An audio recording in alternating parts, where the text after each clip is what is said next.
Someone's gone out fishing, someone's high and dry, someone's on a mission to the lonely Lorelei.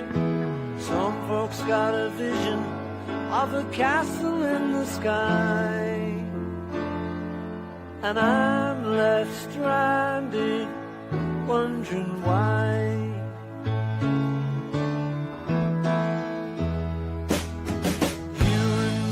Together, nothing feels so good. Even if I get a medal from a local neighborhood, I won't need a castle. They got castles in Versailles, and I'm still stranded, wondering why.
All right, folks, welcome to our interview with Colin Cosell. Yes, that sounds familiar, but his grandfather used to be the well-known broadcaster on ABC back in the day when I was a kid growing up. So, Colin, thank you so much for joining us this afternoon.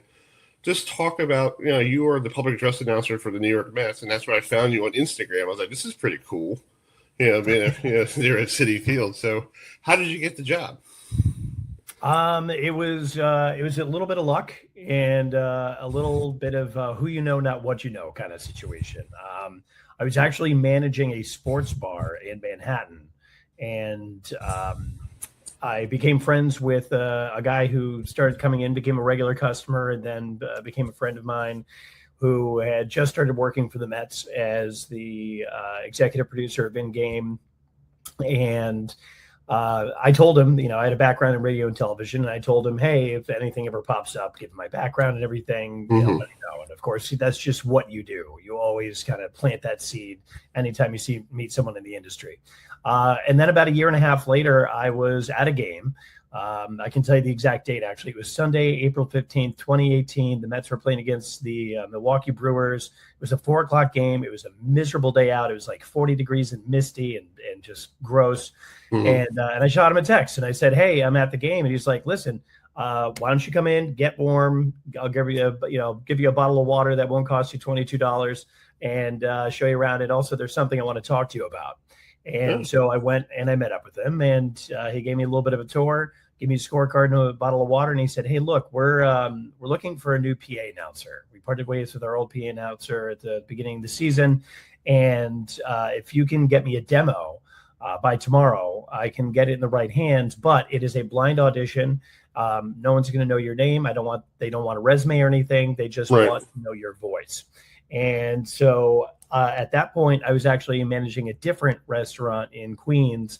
And I said, listen, I've got 2 doubles that I'm managing the next 2 days. Is there any chance I can get it to you on Wednesday? And he's like, that's pushing it, but let's do it. So I ended up recording my audition demo for them in the basement of the restaurant I was working at while there was a massive party going on next door, tons of sound bleeding in. And I was just like, just go for it on a whim. And then a month to the day later, after they whittled it down from hundreds of people to 7 people, and then eventually 2, I got the phone call that I got the job. That's cool. That's awesome. Yeah. That's awesome. That's really cool. I tried to do public address announcing for the Ironbirds a couple years ago, tried out, and I'm sorry, that's a little hard to try to pronounce names that you don't even know how to say. Yeah, because I'm terrible with last names. When I do my podcast show every Tuesday, I have to have my buddy Adam to come in. I'm like, can you help me with this last name? Because it's like it's so difficult to pronounce sometimes, but it's for you. Yeah, well, yeah. Well, absolutely. I mean, no, I was going to say for me, I'm fortunate because I've got a wealth of resources to fall back on. It begins with Major League Baseball. They send us all PA announcers, all teams receive a packet, a pronunciation guide, and each page is team by team, the tricky names, and then the phonetic pronunciations. But sometimes a player will get called up who I know nothing about. And I'll try to find footage of them online and kind of corroborate it through 3 different broadcasts and see if they're consistently announcing it a certain way. And then worst case scenario, I go a few doors down Radio Row to the visiting radio broadcasters, and I'll say, hey, how are you guys saying this name? And they are always kind and gracious. So that's the way we avoid that, because in my line of work, the cardinal sin to perform as a PA announcer is mispronouncing a name. Right. So, and there, to your point, there are some really, really tricky ones out there. And in the minors, you're getting a bunch of names you've never seen before. And I'm sure with the Aberdeen Ironbirds playing out at Cal Ripken's Junior Stadium, you've got, a whole litany of names that are crazy. By the way, gorgeous stadium. It is really nice. I went to a wedding there way back, and it was a blast. Yeah, it's a nice facility. It's funny when they built it. They thought it's like the greatest thing, and it looks like doesn't even look like a minor league ballpark. It looks like a major league ballpark, and I feel like for these players who get there, they feel kind of like when they get to like Aberdeen or when they get to Bowie or they get to Frederick or whatever they go to, they're like, oh, that's the facility. Ew. Yeah, because they're so used to the Aberdeen facility, how it's like like a miniature Camden Yards.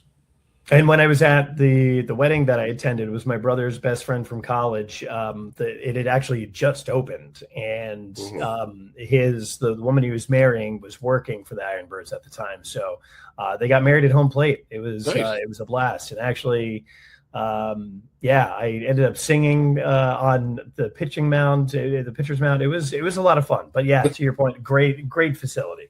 Yeah. Well, they're trying to keep it updated because I guess we're running out of everything's expensive these days, so they're all wondering how can they keep it upgraded? Well, it's Hartford County needs to pay it. That's why I look at it.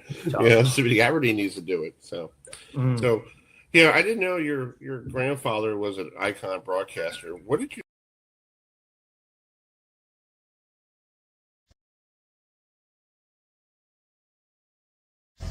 Every single day, the usual mom stuff. All right, so you're gonna tell me where we're going now?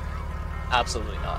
Why? I'm telling you till you. No, I'm telling you. No way I'm telling you.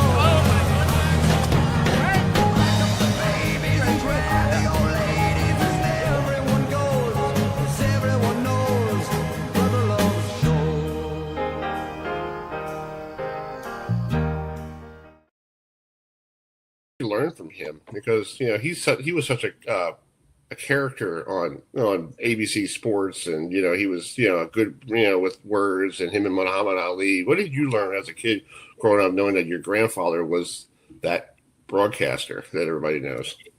Well, it's funny because I really didn't grasp it growing up. It's not so much that I was shielded from it as he was just he was such a a doting grandfather that I didn't really kind of put anything together until I started to get older. And, we had some really cool random people that would be, I'd go in summer at a summer house out on Long Island in West Hampton Beach. And there'd be these, random athletes and actors and the like just showing up or hanging out. And it was kind of like, that's kind of strange. But the one thing he did do was put me in front of a microphone for the first time when I was 5 years old. And that's when I realized, holy crap, this is what I want to do. Nice. I heard my voice come back to me and I was like, I want to talk into microphones for the rest of my life. And so that was obviously huge because 33 years later, I got my big break with the New York Mets.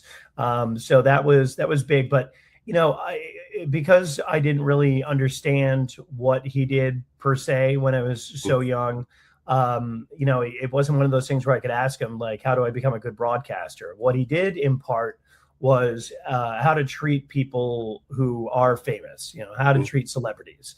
And the rule that he instilled in me was, if you treat a celebrity like a celebrity, they're going to treat you like, a fan. They're going to treat you like, okay, nice to meet you. Here's an autograph. They're kind of, just they're going to be your superior. If you treat a celebrity like a human being and you just have a conversation with them, and they treat you like a human being right back, that's a good person. But if you treat them like a human being, they still treat you like garbage. They're a garbage person. Don't go near them again. And that's where you get that whole never meet your heroes kind of thing. Right. So I learned how to kind of navigate, meeting famous people throughout my life. And then, when my grandfather passed away when I was almost 16, I spoke at his memorial service, and looking out at the cast of characters that were out there in front of me. You had politicians, you had two different former mayors of New York City. You had former boxers. Ali was there. You had Billy Crystal. You had team owners, and just this swath of like insane people there. And I think that was the day where it really clicked. Like, my God, Papa was huge. These people wanted to come and honor him. So, and then from there, it was just kind of navigating my own way, because I wanted to follow in his footsteps. But the older I got, I realized that was an impossible, unattainable goal. There could only be one Howard Cosell. And I was much more of a goofball. I did theater. I did stand-up comedy for 17 years of my life.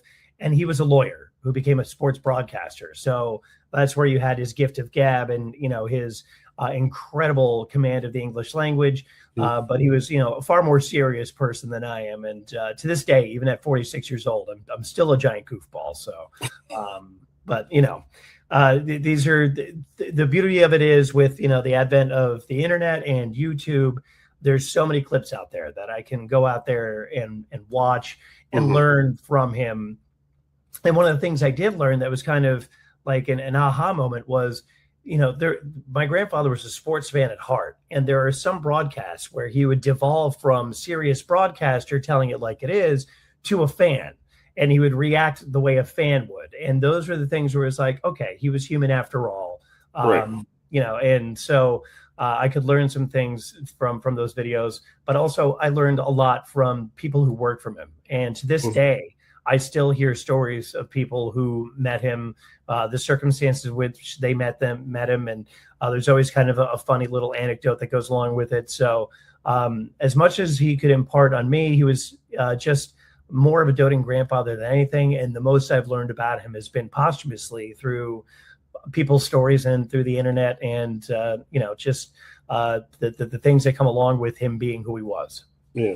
Well, that's why my show is not successful like everybody else's show. But when we have people come on like you and other people, we treat them like they're a family.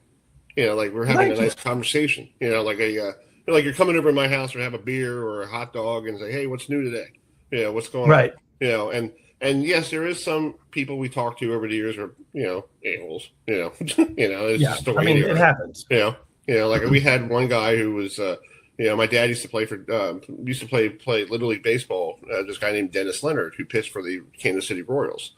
Well, I had a guy on.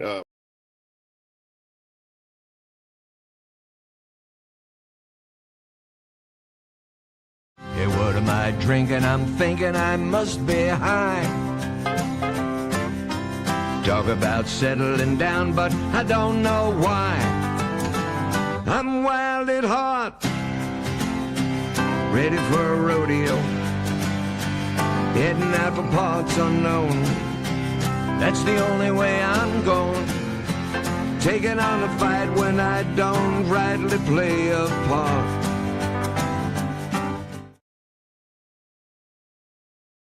I think it was Greg Pryor, whatever his name was, and he was battling my dad's friend. And I'm like, I'm saying to myself, going like, why are you making fun of my dad's friend? You know, I'm like thinking like, and I was a kid growing up thinking this guy was cool. He pitched for the Kansas City Royals. He met George Brett. You know, he sent me all his baseball cards signed and all that stuff. And I'm thinking to myself, is this the right guy you're talking about? Right. You know? Wow. And I had to call my dad and ask him, like, you know, do you know anything about, you know, like more about him? And he goes, no, he was a cool dude. You know, I played with him in Little League, and you know, he always reached out to me. So maybe it just happened on a bad day. You know.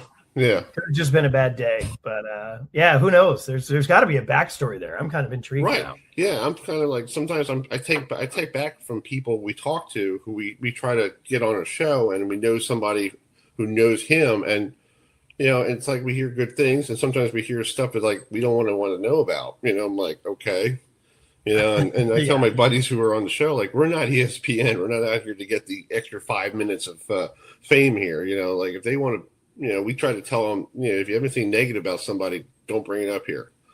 You know, because, you know, we don't want that. You know, we want people to tune in and enjoy our interviews, join our, you know, like we do a lot of bowling here. So we know all about the Pro Bowlers and all that stuff. And, you know, and yes, they're just like us. Like you said, treat them like they're like you and I.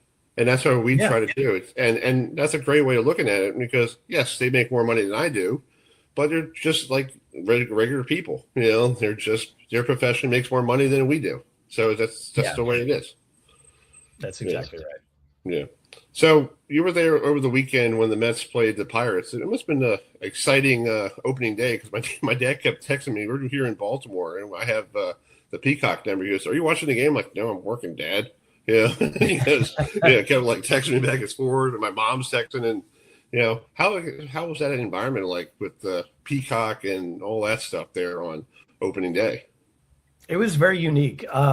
Excuse me, because the opening day is usually handled by our own network, SNY, and Gary, Keith, and Ron are on the call, and that is tradition. And those guys are beloved in the Mets community.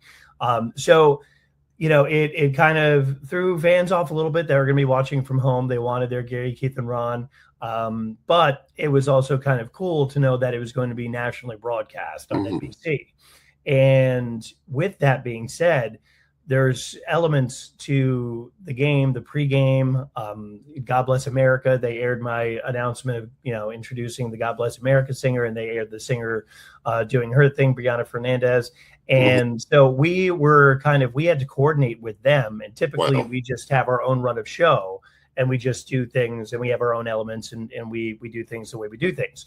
Now we have that extra step of getting our cues from NBC. So in our control room, Brendan, our director, is waiting to hear from NBC before we can do the next thing. And what we ended up doing was having a little bit of fun with it. And we had a countdown clock. We set up a graphic on the a countdown clock graphic to go on CityVision, our giant, Ultra HD Jumbotron, with a 10-second countdown to going live on Peacock. And so once, you know, and it hit 1, 0, and then the screen just said, "Get loud," and the crowd went nuts. So we were kind of working in tandem with them to kind of build that sort of environment, which was already, you know, frenetic and full of energy and electric. It was, you know, it almost feels like a playoff game with like a hint of trepidation, because it's the start of the season sort of thing.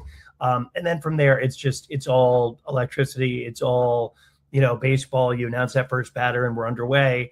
And, you know, Peralta gives up a 2-run shot in the top of the first, and we're like, oh, this is our new ace. What is happening here? And after last season, fans were really hoping for something, especially with this brand new lineup, for something to give them some hope and excitement. And then all it took was a half inning later We knock out Paul Skeens, the reigning Cy Young Award winner and the Rookie of the Year, with 2 outs in the first inning. We knock in 5 runs, and suddenly it was like, okay, happy days are here again. But that entire game was an adventure because I'm announcing all these new players. I mean, it was the most drastically different starting lineup that I've ever worked with. There's changes from year to year, but going into my 9th season, you get used to saying a lot of these same names over and over again. And this was really very new. But then you have the exciting ones like, a homegrown prospect in Carson Bench. So, announcing his first at bat to me, that's meaningful. And then he hits his first home run. Right. And I, of course, had to record it because I sometimes like to show what's going on in the booth and post it on Instagram. So when he hit that home run, we announce home runs anytime one of our players hits a home run, we announce kind of like a hockey goal call. So it'll be like Mets home run, his first of the season, hit by number 4, Francisco Alvarez. Right. And then I announce the next batter. But when it's a big one, when it's his first home run, his first hit of his career, and it's the first home run, go over the top with it, go nuts with it. The crowd's going crazy. And then, in true Mets fashion, they made it a little closer than it should have been. Still won, 11-7. But it was a roller coaster. And I tell you, I got home that day and that night I collapsed on the couch. I was like, I am spent. All the adrenaline was out of me. I was pretty much done for. And I just kind of went back and listened back on the game. I always pick myself apart. I always kind of listen in and see how I sounded, how I could be better. Right.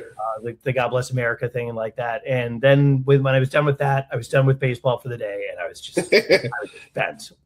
But a good thing you had a day off on Friday, so you could just relax and coop and get yourself ready for Saturday. Yeah, I had the rest of the weekend off because Marisol Castro is the other PA announcer. We typically alternate series, but we both have completely wacky schedules. She's got a morning TV show, a kid in high school and a kid in college.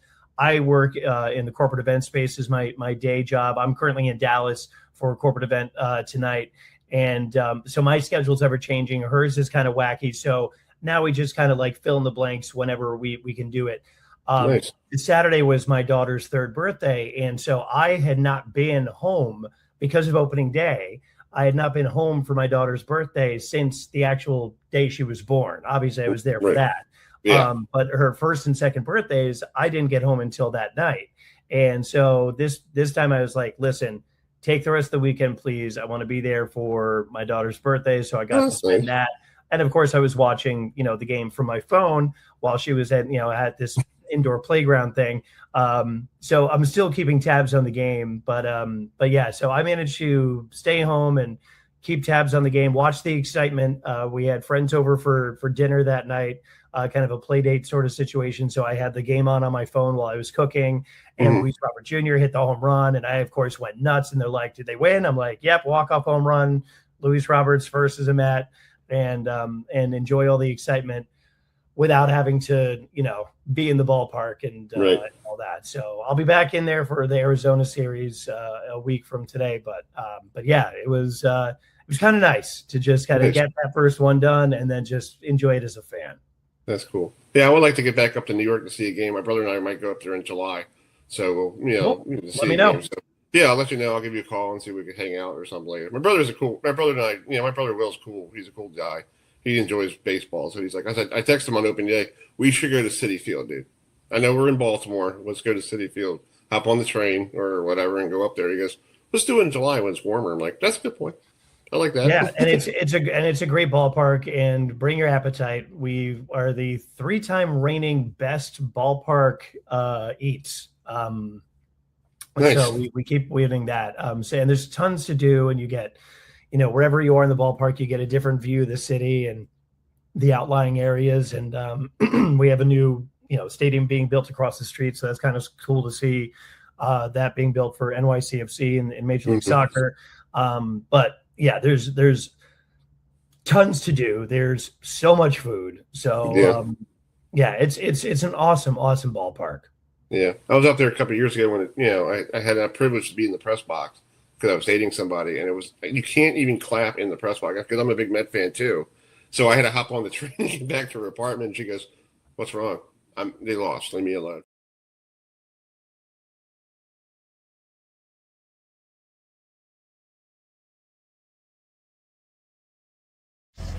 Every single day, the usual mom stuff. All right, so you can tell me where we're going now?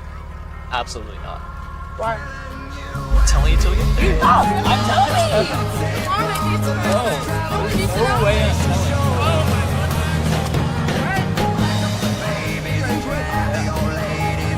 Everyone goes, 'cause everyone knows Brother Love's show.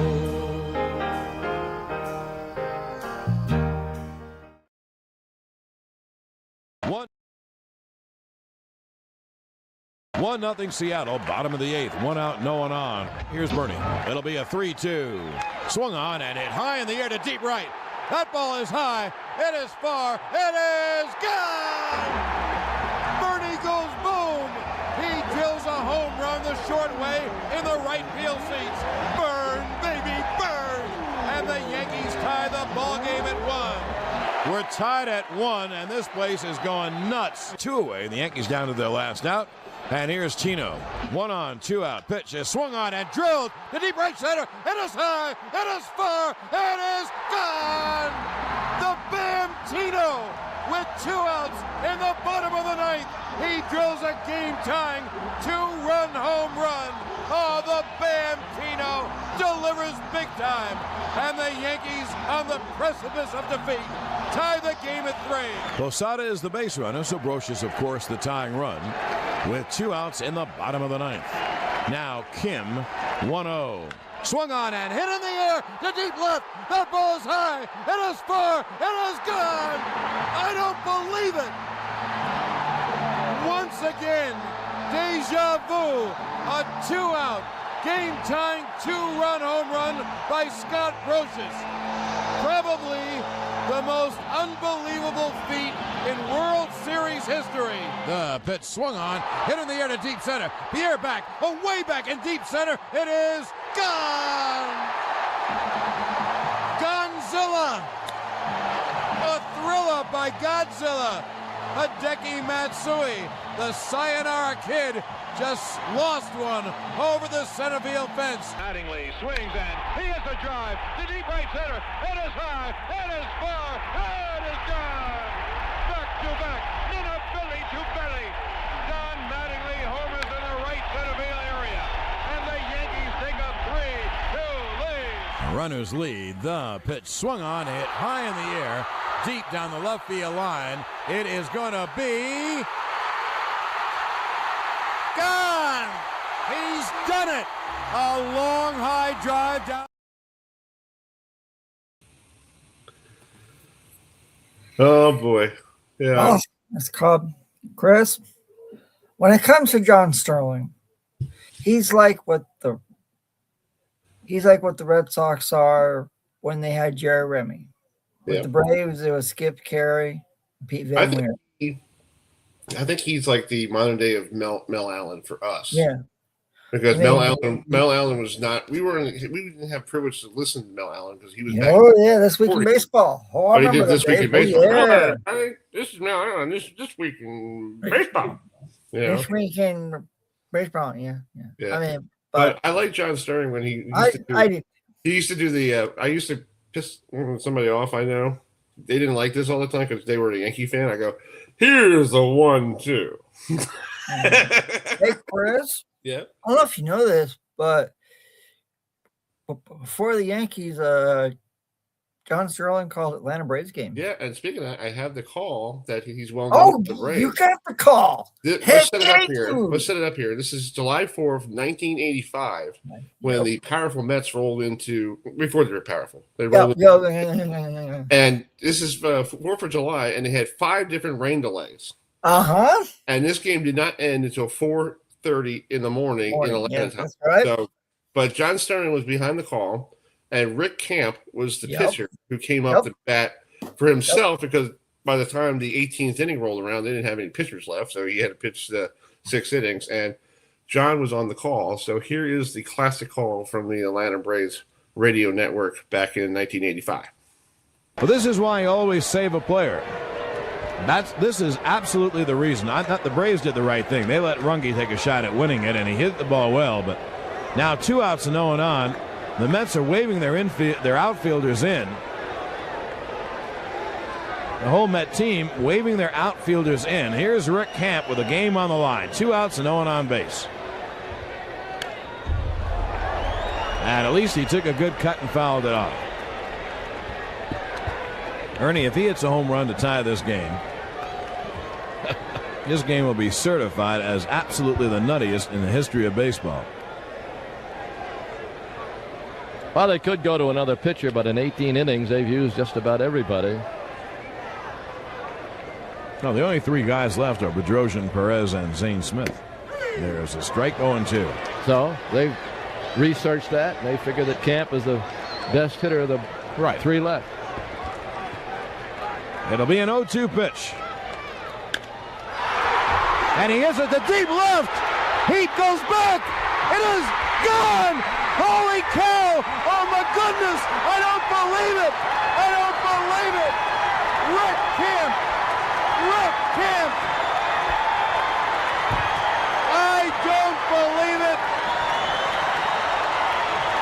Remember what I just said. If he hits a home run, that certifies this game as the wackiest, wildest, most improbable game in history. On an 0-2 pitch, Rick Camp hit it over the left center field wall. I don't believe it. If you only knew on the Braves, we kid Rick Camp about his hitting more than anything. Ernie. Nobody can believe it. Camp makes it 11-11, his first Major League homer. I mean, that is the most improbable act. Let's see it again, Ernie. We got to look at this another 50 times. That goes deep. It's out of here. And it hit the football bleachers. I mean, if you told me that John Sterling's going to run for president and win, that wouldn't be any more improbable. And I got to tell you, that's improbable. Unbelievable.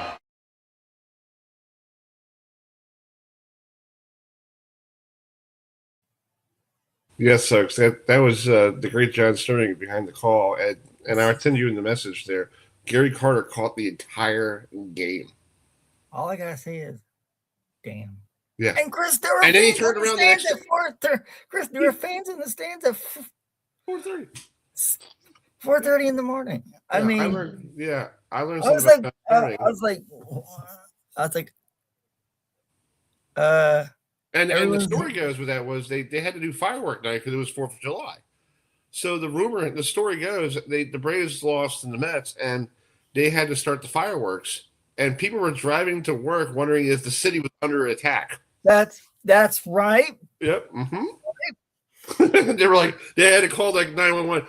We see fireworks. We don't know what it is. You know? That's right. Like at 4:30 in the morning. That's the story. That is the story. Yep. And I found out that John Sterling started his broadcasting career right here in the great city of Baltimore. That's right. Yes, he was on WJZ TV. Yes, and Keith Mills, who we know on the show, comes on. Keith Mills, we sure do. Yes, good Keith Mills. His father, Keith Mills' father, took him to. There was a story on Twitter yesterday. He took John around the city of Baltimore, different restaurants in Brooklyn Park, and all that stuff. Mm-hmm. And John did Morgan State football for a while. Dang. And then he also did the Baltimore Bullets of the NBA. You know, before they went down to DC, became the Capitol Bullets, and then they became the Washington Bullets. Yeah. Yeah. So late John Sterling passing away yesterday at age of 87. Yep. Yeah. So he just retired last year from all the games he was doing. Yeah. Or the year before that. Year before that. Because our good friend Dave Sims took over last year. Yes. Yeah. So and I saw on the Mets. Heard last night that Michael Cade, did like a tribute on, on the S Network, and I think the Mets Radio Network, they did something in honor of Yeah, I think Howie Rose knows him really well. So Howard. Yes, I think Howie was on the call, and I know they did something with when the Braves played the Seattle Mariners. I know they said a tribute on Braves Vision. So it's like crazy. All the good broadcasters are coming and going. Chris, that means we're getting old. I know we are getting old. Beginning of the show, before we talk to Colin Cosell, that's Howard Cosell's grandson, who does the public address announcing for yours truly, the New York Mets, right now, who are supposed to play a baseball game in Denver tonight, but due to some miracle weather, an S word that rhymes with no. Yeah. So if you want like the bottom line, then yes. Yeah. So the game got postponed tonight in Denver because in May they decided to have this.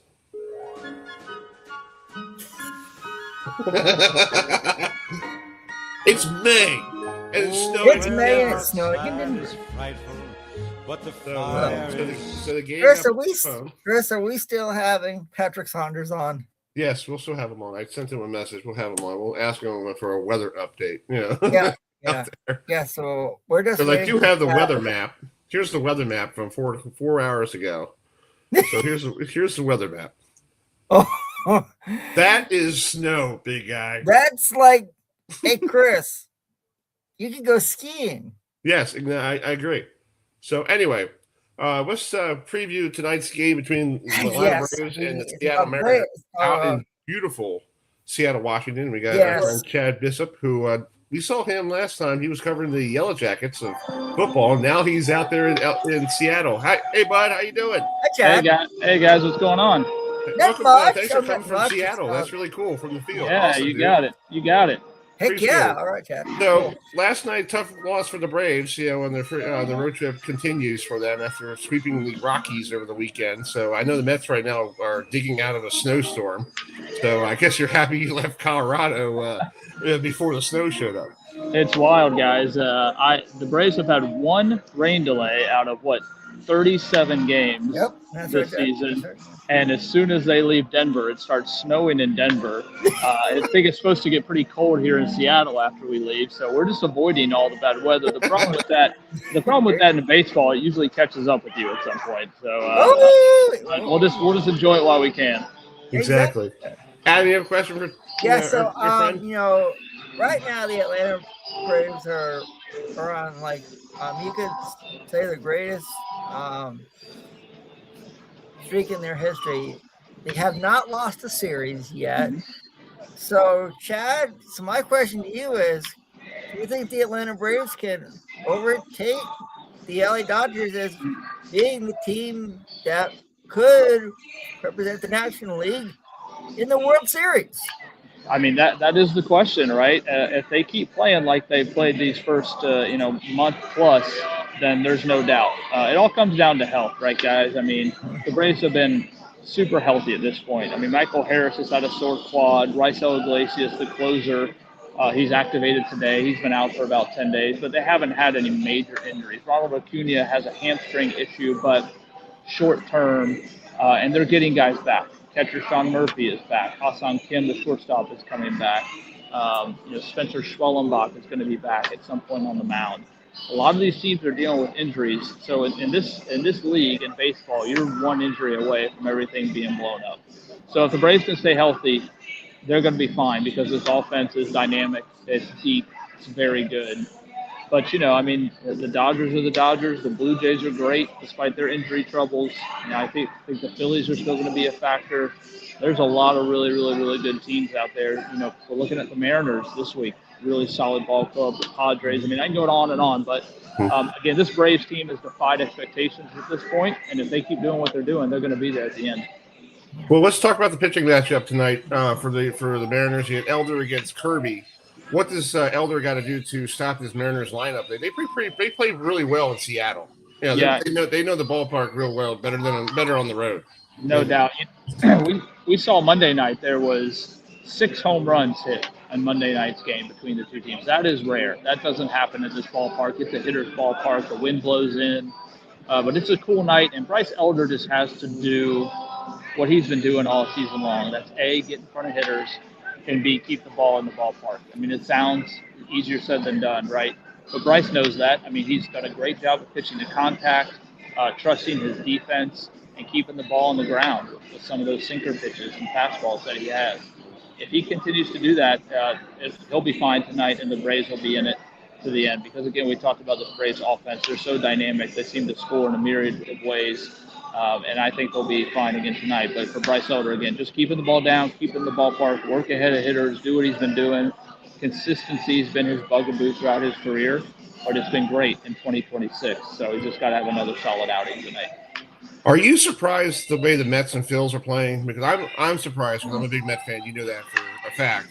We're playing like trash. I don't know what the heck's going on, And Philadelphia's doing the same thing. They fired their manager and bring Don Mattingly in, so it's kind of funny to see him in the Phillies uniform. We're so used to see him in the pinstripe uniform of the Yankees, so he's a traitor. He's a Philly.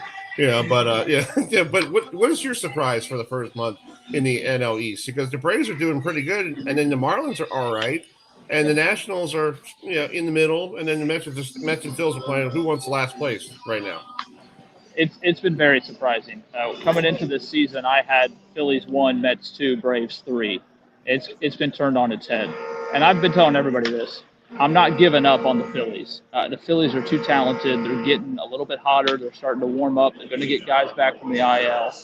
The Marlins I like a lot. Scrappy club. They can pitch. They can put pressure on you on the bases. They're a tough out. Excuse me. The Mets, I'm sorry, they're a mess, right? They're a dumpster right now. And that's tough to see because of all the money they poured into that roster. It just didn't work, whether it's injuries, whether it's clubhouse, whatever the case may be. I'm not going to bury them here in early May, but they're about close. I mean, if there's 6 screws in a coffin, I think the Mets probably have 5 in there right now, right? Yeah. But again, right, it's May, and we've seen crazy things. Michael Harris the other day, outfield for the Braves, said, his rookie season, they were 10.5 back first in June and went on to make the playoffs. So with this expanded playoff system in baseball now, nothing is impossible. But, man, the Mets got a really long road to go.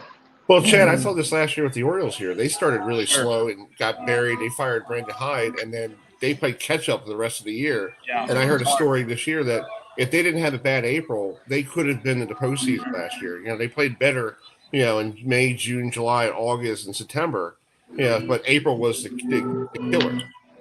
The old adage in baseball is you can't win the division in April, but you can lose it. And that's a lot of what the Mets have done. Maybe somewhat what the Phillies have done. We'll see if they can catch up. Again, with so many wild card spots, I mean, I go back to last year, look at the Reds, had 84 wins, 83 wins to make the playoffs. So you don't have to win 95 games anymore. You just got to get off the mat and try to tread water and inch above 500, and you'll be in the discussion the last weekend of the season. All right. Adam, you have a question for him? Sure. So I think with Walt Weiss coming aboard as the Atlanta manager, I think it's what Atlanta needed. Someone that knows the organization inside and out. Do you think Walt Weiss is an early contender for NL Manager of the Year? No doubt about it. No doubt about it. Let's start the campaign right here, right now. Okay. Hey, I'm game with. Yeah, he's been great. I'm game with it. You know what I've loved about Walt Weiss is, one, his honesty, not only with his clubhouse but with us. Even today, we just spoke with him in the dugout, and he told us the plans for his pitching staff this weekend. Managers usually don't typically do that to the media. So he's been honest, he's been forthright. Love that, and I love what he does with his lineup. It's not the exact same lineup every single day. He's mixing and matching guys. He's moving guys up and down. He's giving guys days off. And then, of course, we had the brawl in Anaheim when he tackled Jorge Soler. I think that just raised his profile so much. And these guys on this team respect him. They love him, and that's why they're playing hard for him.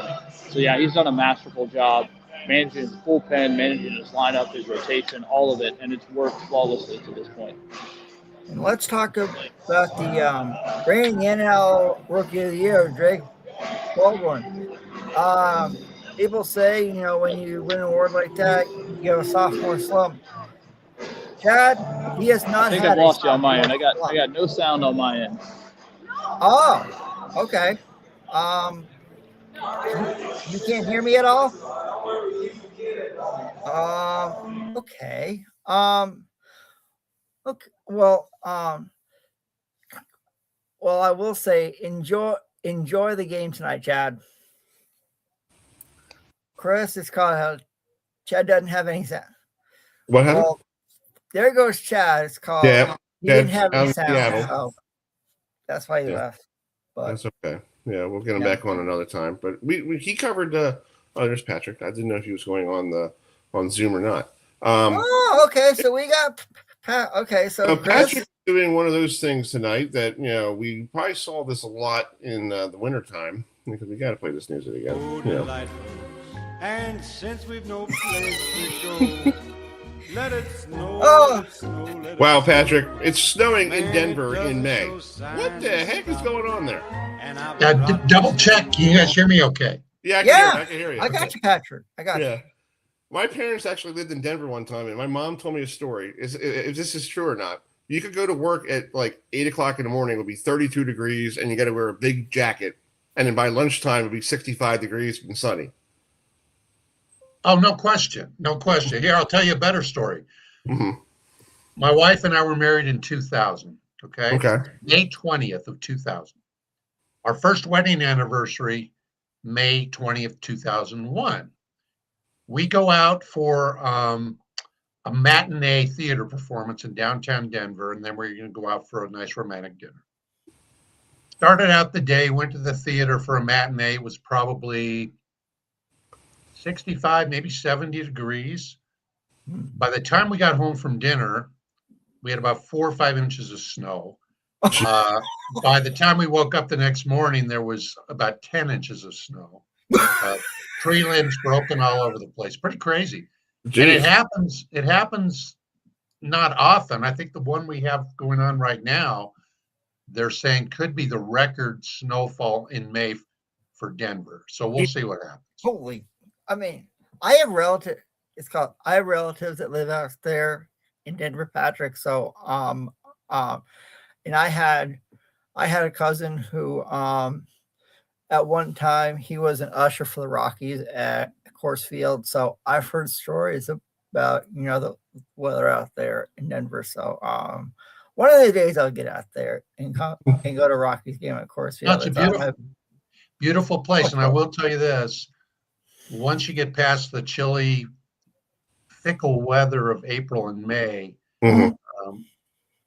I don't know if there's a better place in the nation for a summer night of baseball than Coors Field in terms of the weather. Wow. It's fantastic. It really is. Okay.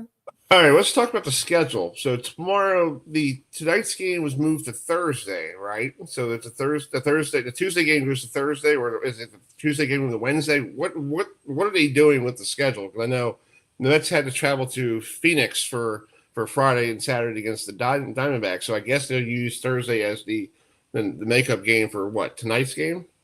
Yeah, I don't know if it really matters which game is replacing which, but right. They've actually done some pretty good gymnastics here. They moved yesterday's game up by 3 hours, not anticipating this snowstorm, but anticipating the rain that came beforehand. Right. Okay. And they got it right, because if they had played the game as originally scheduled yesterday, they would have run into problems last night. That's number one. And then now they are taking tomorrow's game. Let's see if I got this right. Yes, and moving it back an hour to give them time to clean up the snow. Okay. And then today's originally scheduled game is now a day game on Thursday, because the Rockies actually go to Philly. Okay. To begin a series on Friday. Oh wow! Holy cow, Patrick! But crazy. It's called. I have been enjoying watching the Rockies here in North Carolina. So far this year. You guys have a player that a lot of people don't know about, but they should.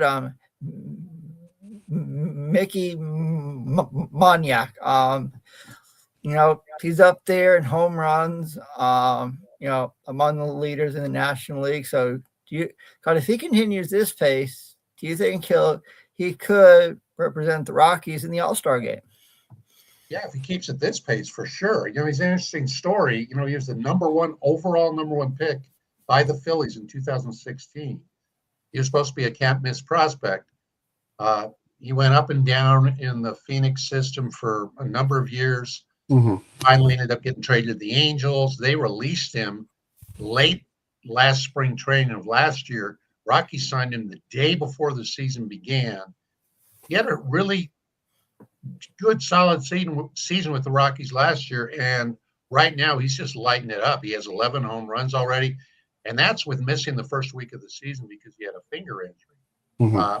He's terrific. He's an energetic guy. He's one of those guys who,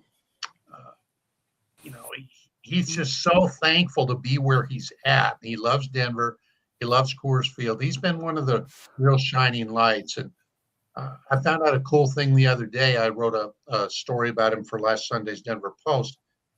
His grandfather was a minor league player, never made it to the majors, but in the early 60s, his grandfather during spring training for, I think, 3 years in the early 60s, his grandfather's hitting coach, at least some of the time, was Ted Williams. Oh, wow. Dang. That must be pretty cool. So That's he learned cool. the art of That's hitting cool. from a guy who was like, a lifetime 300 hitter and 400. Yeah, right. I mean, that's through his father and then through his dad and then to Mickey. So he's got a Ted Williams pedigree, sort of.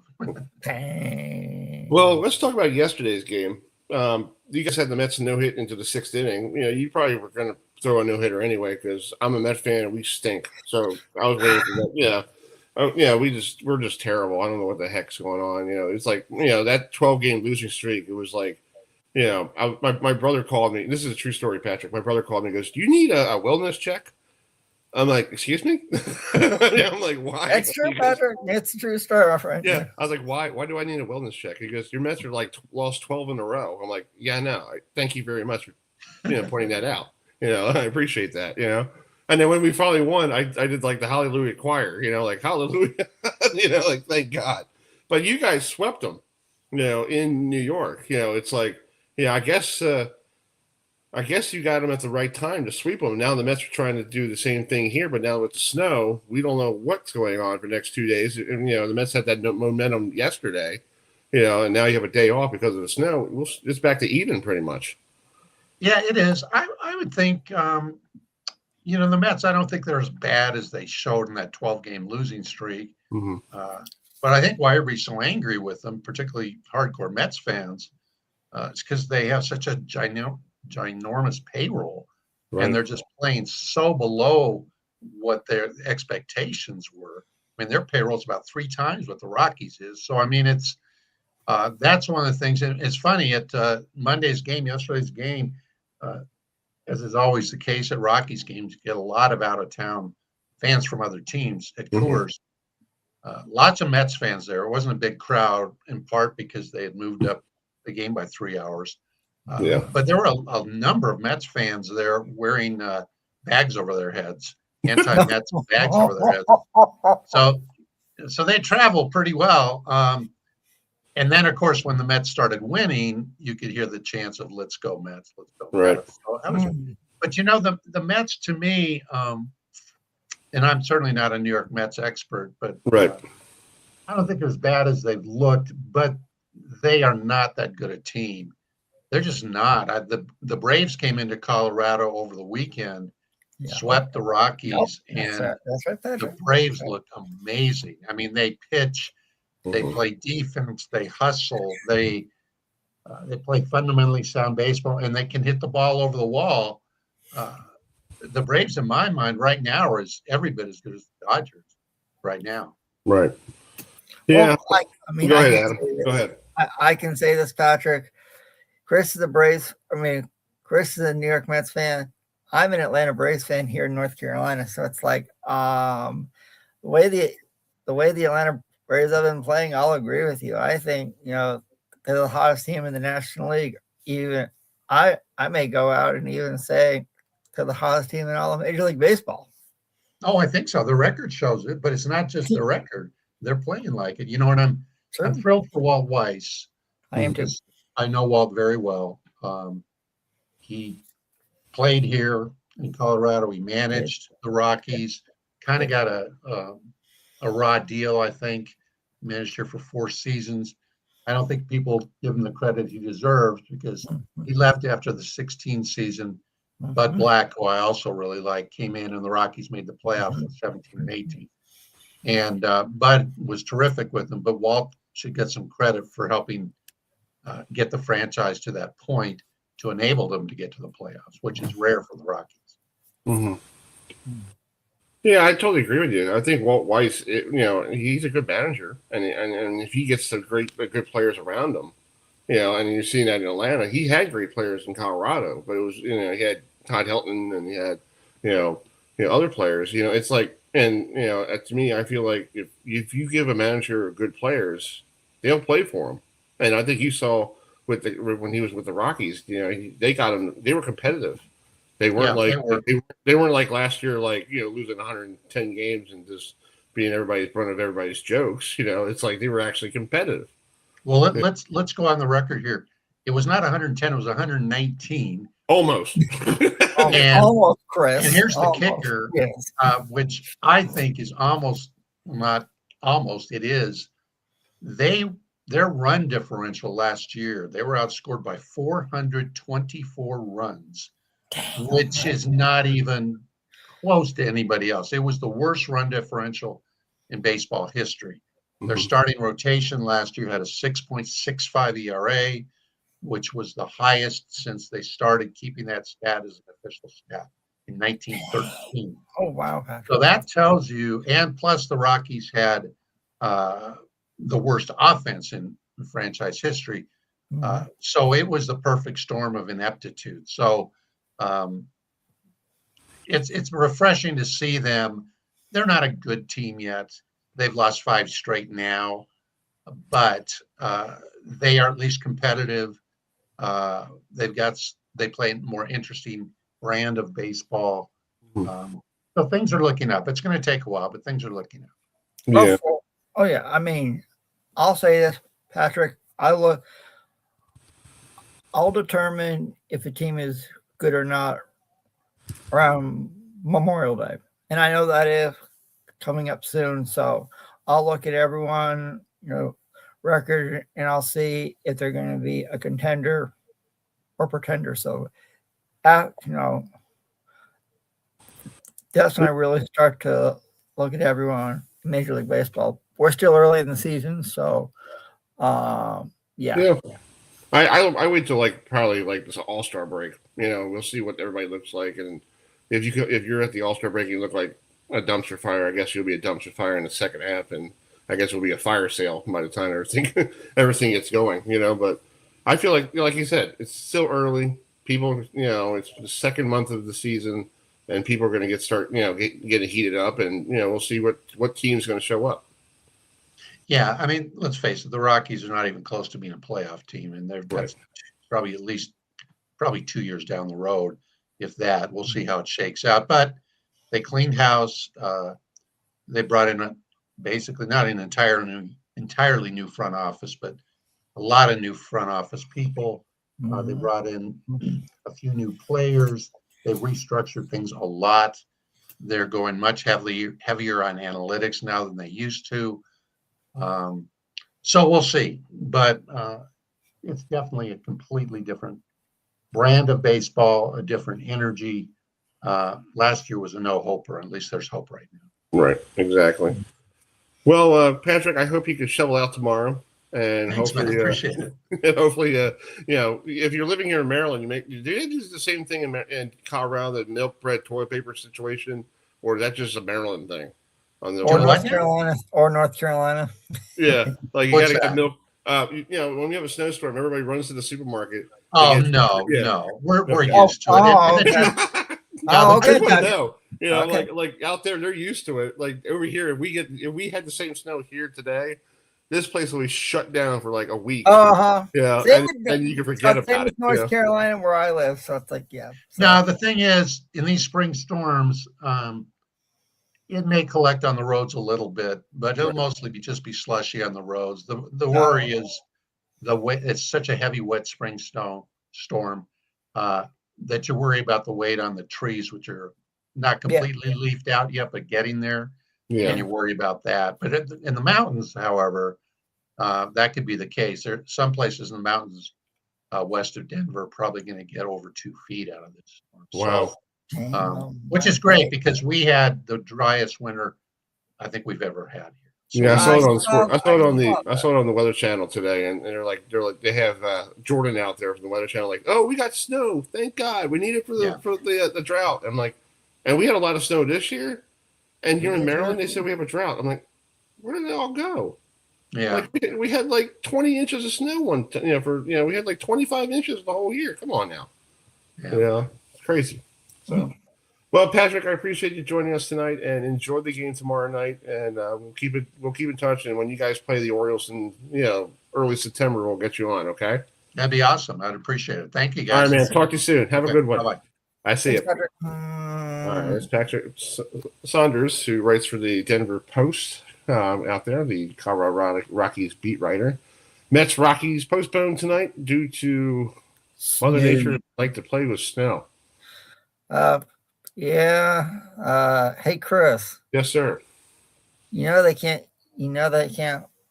Sometimes they try to play lacrosse in snow. Yeah, well, they do because we had some lacrosse teams played early this year when it was like 5. Yeah, but I don't think Noah likes to coach lacrosse in snow. No. So let's bring in Noah Worthington, the head coach at Patterson Mill High School.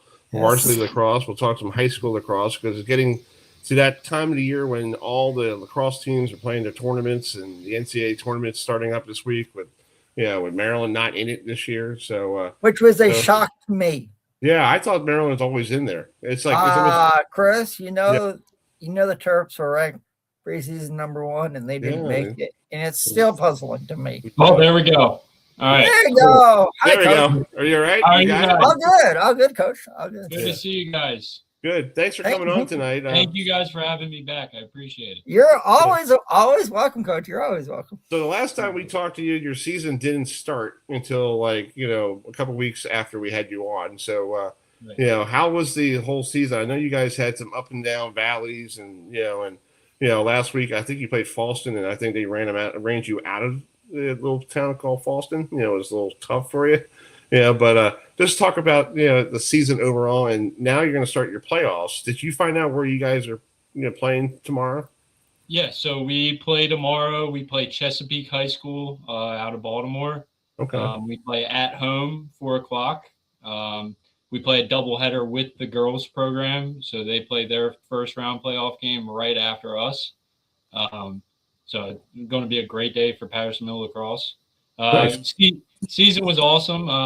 Started really high. Had a nice win streak to start off, but some valleys like you mentioned, but against some really tough programs. And one thing we always talk about is we want to get prepared for May, and so like the regular season, like we want to be as battle tested as we possibly can. And, we want to, anytime we're in a tough game and like, if we're down in a game, like I mentioned in the huddle, like, hey, this is how we want it. We want it tough, and we want those lessons. So when we're in the playoffs tomorrow and so forth, we can rely on that experience. Yeah, that's true. And like you said, during the regular season, you want to do well. But it helps you for May. That's why they call this May Madness, because it's almost like March Madness. I heard my friend call that one time. And he goes, May Madness. I'm like, huh? I was like, I thought that was March, dude. Anything can happen. Yeah, but for lacrosse players, it's May Madness, and you get ready to you travel. You get into tournaments, and this postseason tournament. And where's the finals this year? Is it down in Annapolis, or is it still Stevenson? Stevenson this year. Yeah. Okay. Yeah, because every year is different. They move it all around. It's like I lose track after a while. I'm like, where are you? But so tomorrow, just talk about your opponent. You're playing against Chesapeake out of Baltimore County. What do you see on film that might give you a advantage or a disadvantage? What do they have that might give you a problem because you're on the road tomorrow? So our biggest thing these past couple days, we've been on a losing streak these past games. So we are really hungry. Our boys are itching at it to get a win tomorrow. So like we're really focused on ourselves, and like our whole scouting report for tomorrow is it has nothing to do with the team in front of us. It has everything to do with ourselves.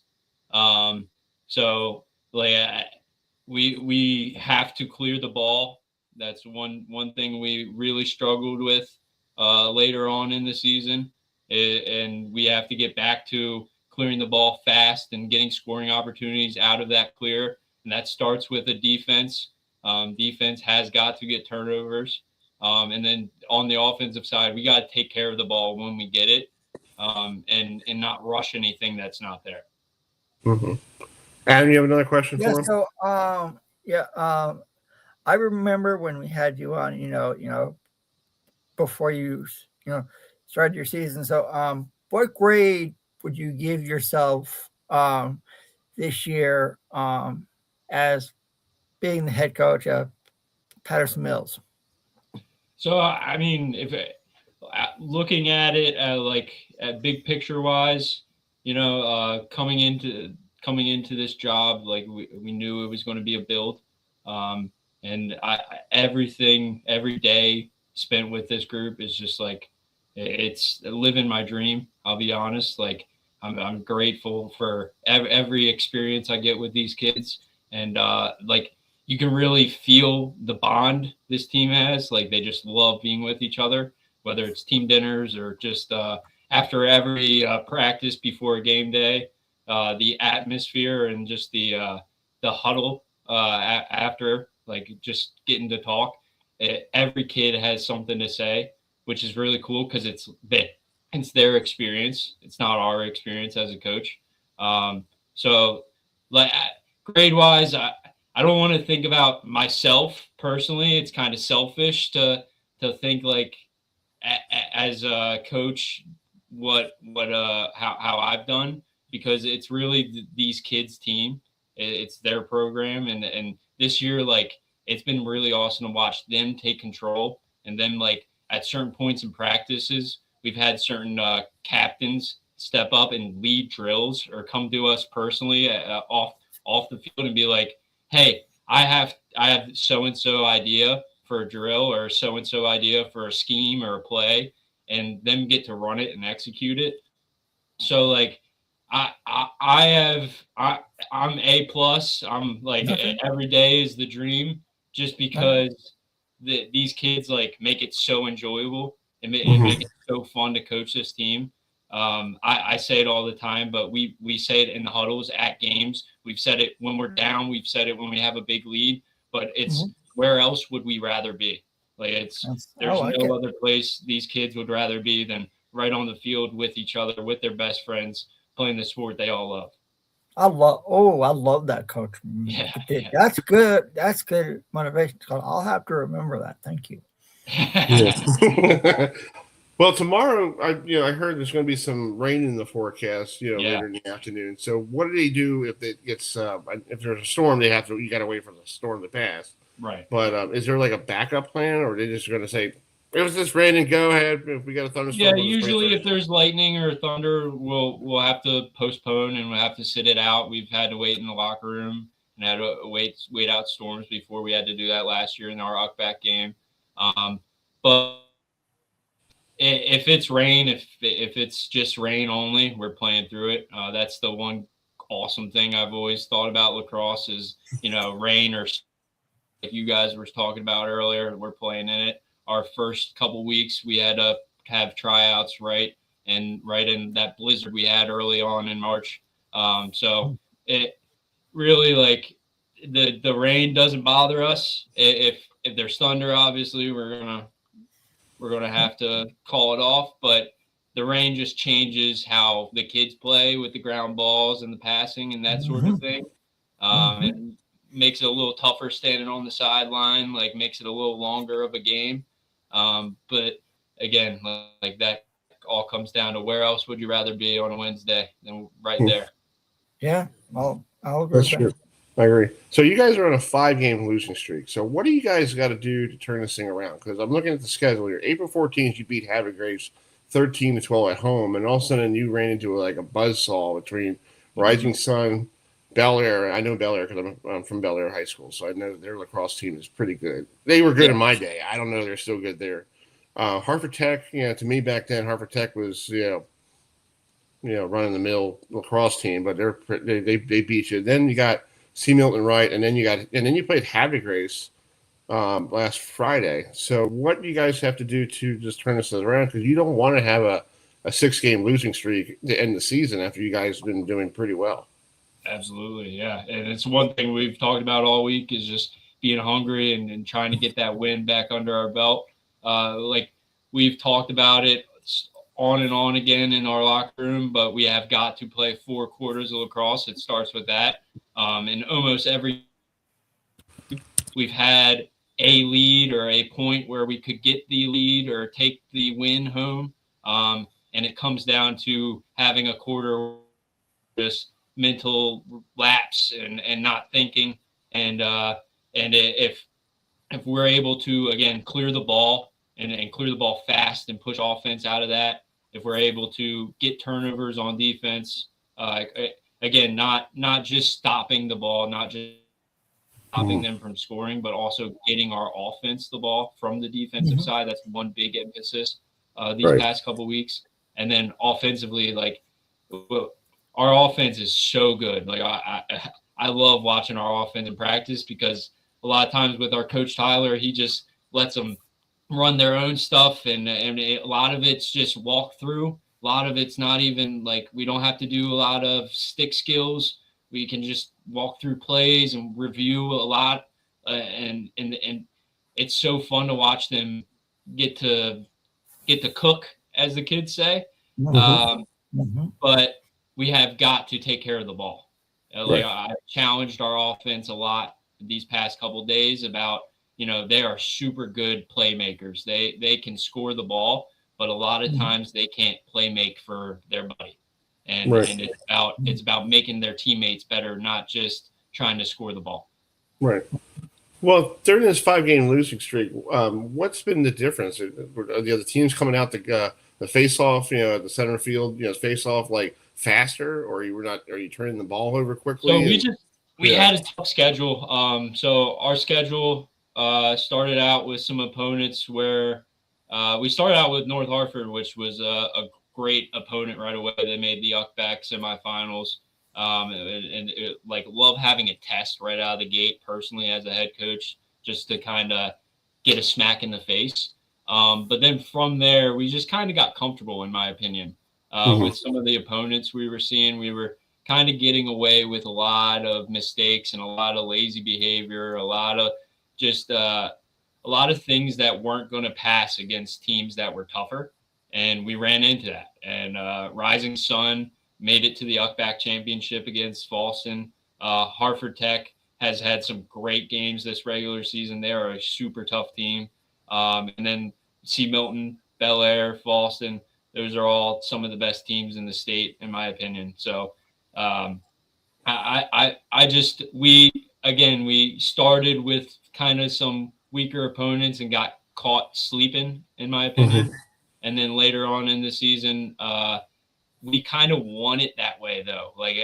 We want to build towards May and get tougher as it goes on, so that way it gets us ready.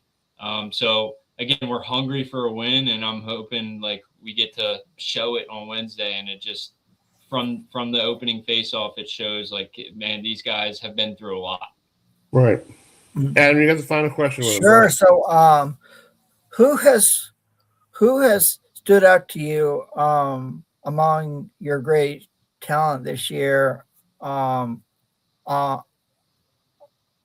on the offensive side and also again on the defensive side?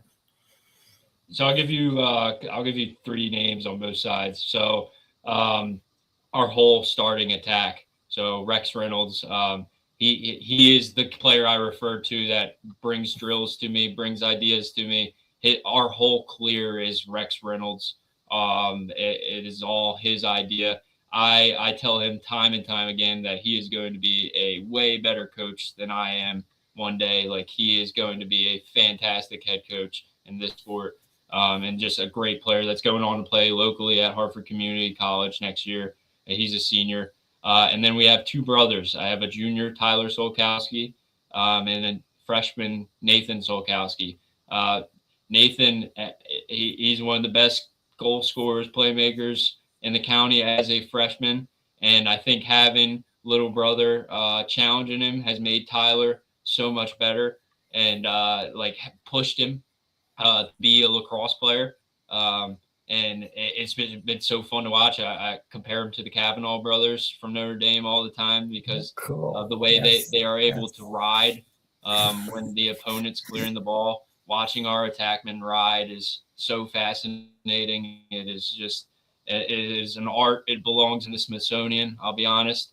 And then on the defensive side, Seth Wilhelm, Ryan Plummer, Quinn Shefflett, those 3 guys, they are our future on defense. They 2 sophomores and 1 freshman, getting, some really tough experience. I'll be honest, like getting bullied at certain points against some seniors and some great all county offensive guys, but going to be so good throughout their career because of this season and last season for Quinn and Ryan. They were all 3 in discussion for all county and all conference. And for that, as an underclassman, as a defender, it's just super tough, right? Because offensively, you want to bully on the younger guys. Of course, you want to pick on the younger guys with less experience. So they're getting called out time and time again. But really, I say it time and time again. But our whole team is so fun to watch. From 1 through 24.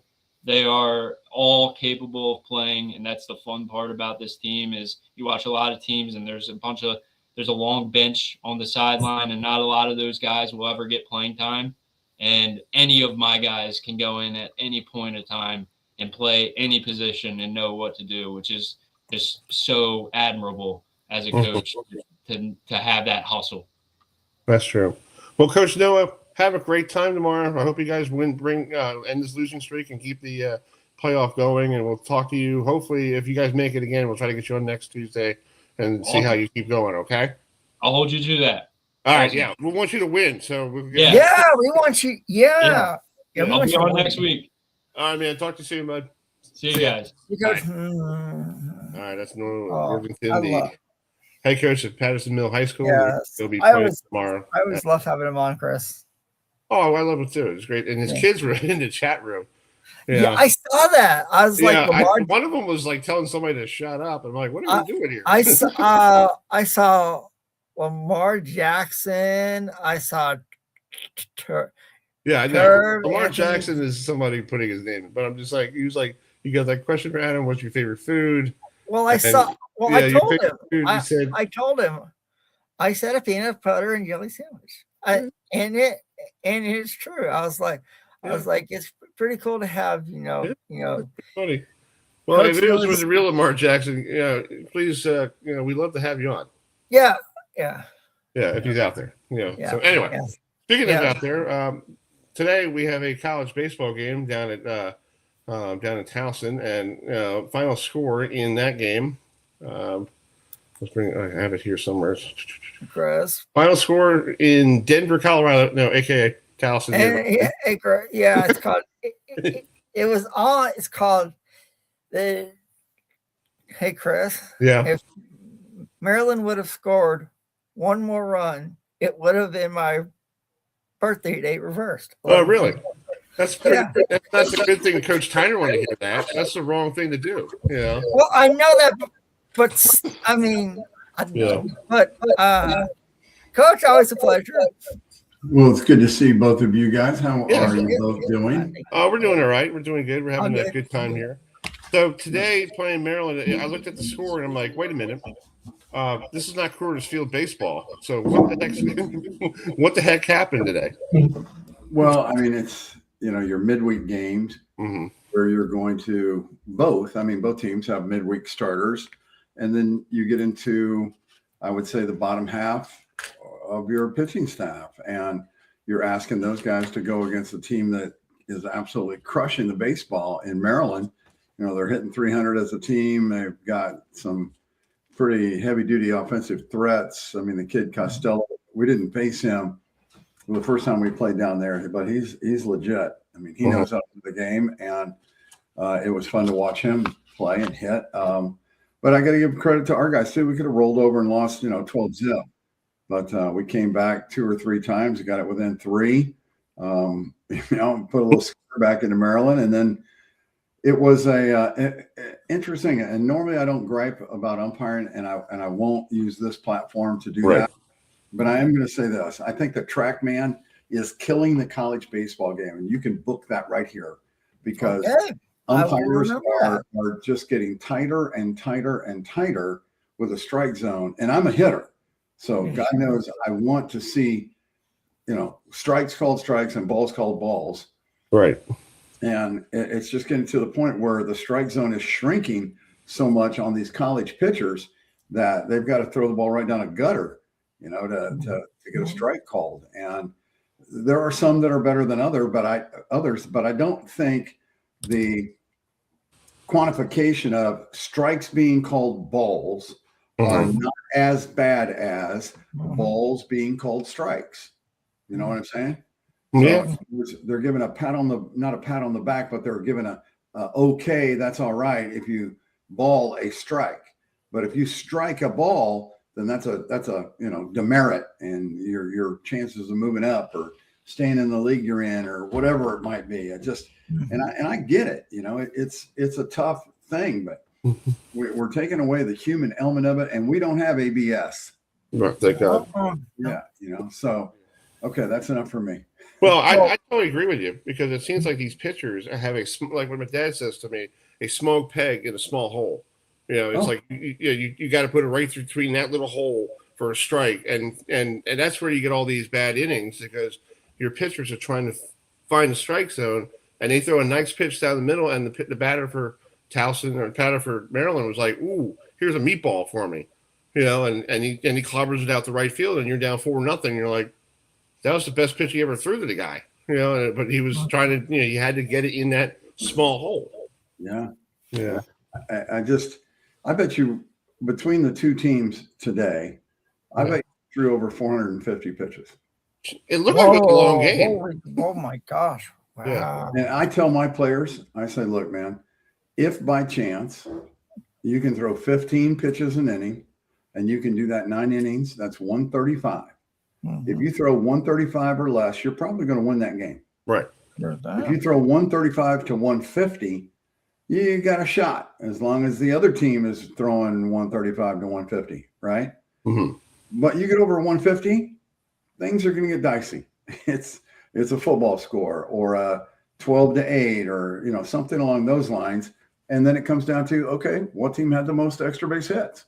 Right. So it's just when you have to throw. I mean, we walked 22 guys today. Dang. Wow.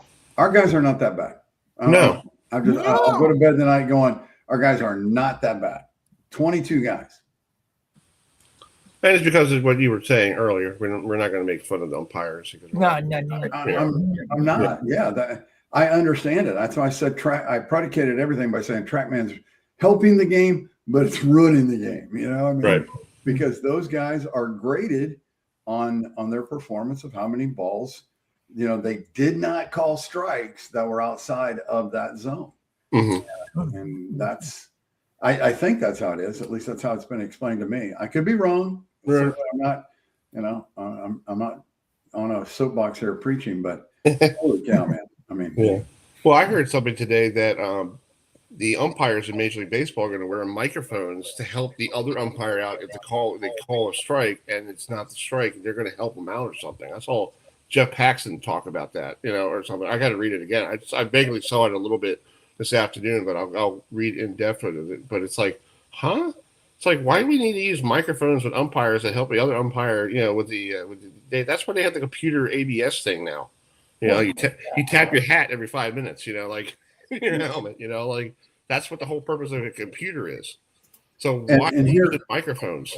And I'll echo your sentiment there because I'm not saying that at 95 to 100 miles an hour, it's easy to track a baseball. Right. I'm not saying that.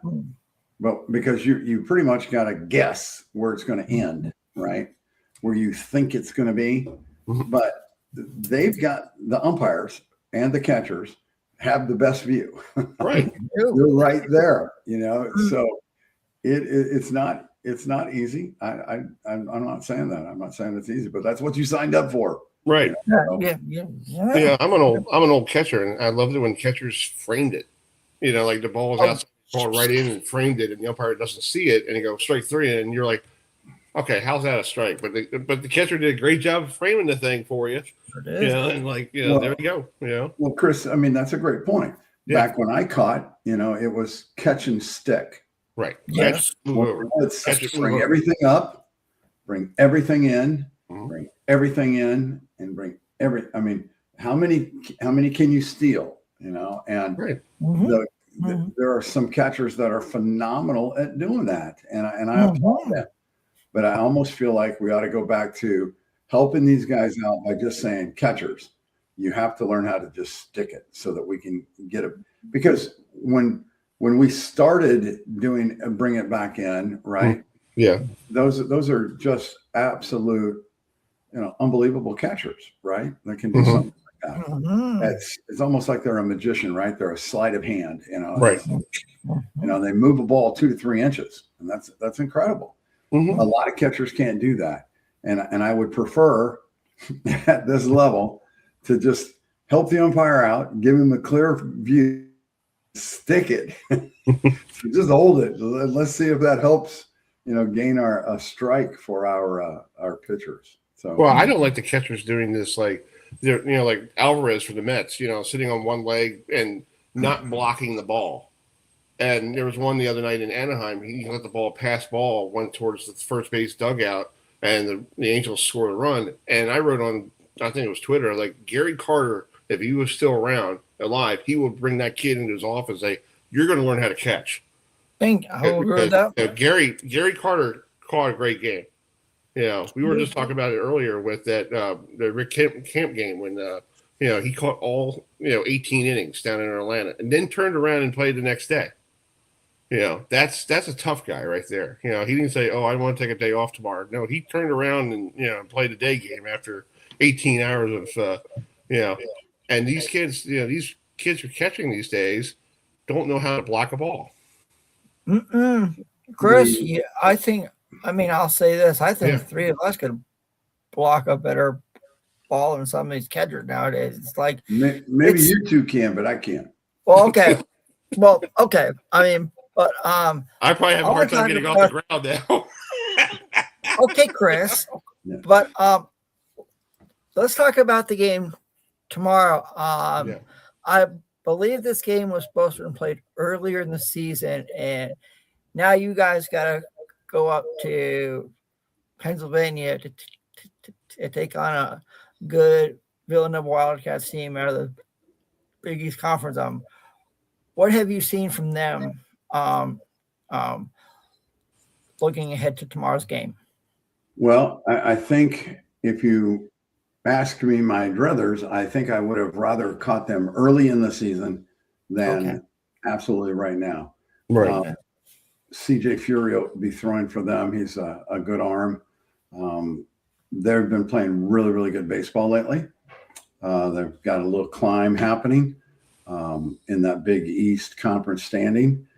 I'm not sure if 4 teams make it or 6 teams make it for Big East tournament. I think it's 6. I think they're sitting in 6th place right now, and that's coming from winless like 2 weeks ago. So, they're starting to put it together right here at the end of the season. They're going to face a pretty good guy for us. We're going to throw Ryder Juski tomorrow. Okay. He did well against Hofstra the other day. Couldn't get the final out. We had to bring in Jacob Whiteman, but he gave us 2 innings of great relief. So yeah, we'll see how far he can go. Probably 3-ish, maybe 4 if we're lucky. If he can hang a bagel in there, that'd be great. And then we'll hit him with the Whiteman, Lynch, Tudelamondo, Russell. We got some arms left. We wanted to be competitive today, but when you have 2 games back to back, yeah, you got to pick your poison, right? You're not throwing your weekend arms, so you're down. And if you're down, we're down 3 arms right now. That's big, 3 arms, and we've got a young man that wanted to go redshirt, so that's 4. So that means 4 or 5 guys on this day and 4 or 5 guys on that day. Well, we put 4 or 5 guys against Villanova at that, and I'll have thrown for us on the weekends in relief. So let's see what they can do tomorrow. And Kevin coaches a great game. Last time we played him, it was 3-2 at Towson, way back. So we owed them a trip. And we're looking forward to going up there. I got some parents buying some Philly cheesesteaks. So afterwards, we're going to have a little picnic in the parking lot. Woo! Hey, I want to tell you, there was a place up there in Philadelphia, outside of the where Citizen Bank Park. There's an old blue gas station, and my friend Jared took me there years ago.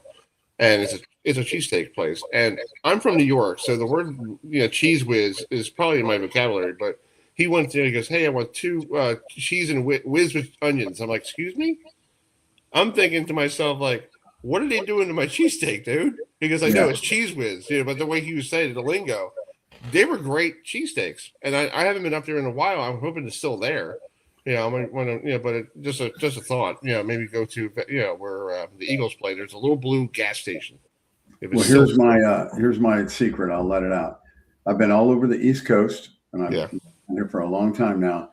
This is going to be my first Philly cheesesteak. Oh my God! You got to videotape that, just like Jim Palmer with the chicken wing the other day. I might have to. Yeah, Rob Long put that on he's like, Jim Palmer, who I know, never had a cheesesteak, chicken wing. I'm like, excuse me? Yeah. I'm like, what are you doing, Jim? What are you doing? Wasn't his favorite pregame meal pancakes? Yep. I believe you are right, Coach. Yes. Yep. Well, the funny thing is, I got a quick story before we let you go here. I was heading out to Alabama 2 years ago for a fishing trip with my uncle and my brother. And I'm walking down the terminal, getting to the airplane that was canceled. And guess who pops out? Jim Palmer pops out of the same gate that we were going. I said, "Hi, Jim." He goes, "Hey, Chris, what's going on?" He goes, "The hell are you wearing a Met jersey for?" I was like, "I'm a Met fan." He's like, "Oh, that's right, I forgot." And my uncle's like, "Oh my God, Jim Palmer." And I said, "Jim, that's my Uncle Hollows. That's my brother Will." And for the whole evening at the bar, my uncle goes, My nephew knows Jim Palmer. I'm like, oh God. The whole night was like, I'm like, can you I think thank you, I appreciate it. I was like, but I didn't get any free drinks or anything. I'm like, come on now. Chris, come on now. Yeah, the next time you got to bring Jim Palmer to the bar with you. Now, right? You read my mind, Coach. Good plan. Chris, you had an opportunity and you didn't. I know, but hey, he was talking about it for a long. And my brother Will turned around and looked at me and goes, "That's awesome, dude." I'm like, yeah. I've been like, Chris. Yeah. Chris is called. You should have framed that. Well, yeah, I should have, but I'm thinking to myself, that was like one of those lucky, out of the blue guy popping out of the terminal. Like you never expect that. No. And plus I got road credit for a while because my brother goes, awesome. So anyway, well, let me let you go because I know you got a trip to Philadelphia tomorrow. Enjoy that lovely sandwich, but make that a win so it feels better. Absolutely. We'll do our best to take care of that. And gentlemen, as always, really want to thank you for having me on. Yes, sir. We will do this again soon. We'll do it before the end of the year. Okay. Sounds great. All right, sir. Have a great trip. Okay. Yep. Good luck tomorrow, Coach. I see it. Bye. Bye.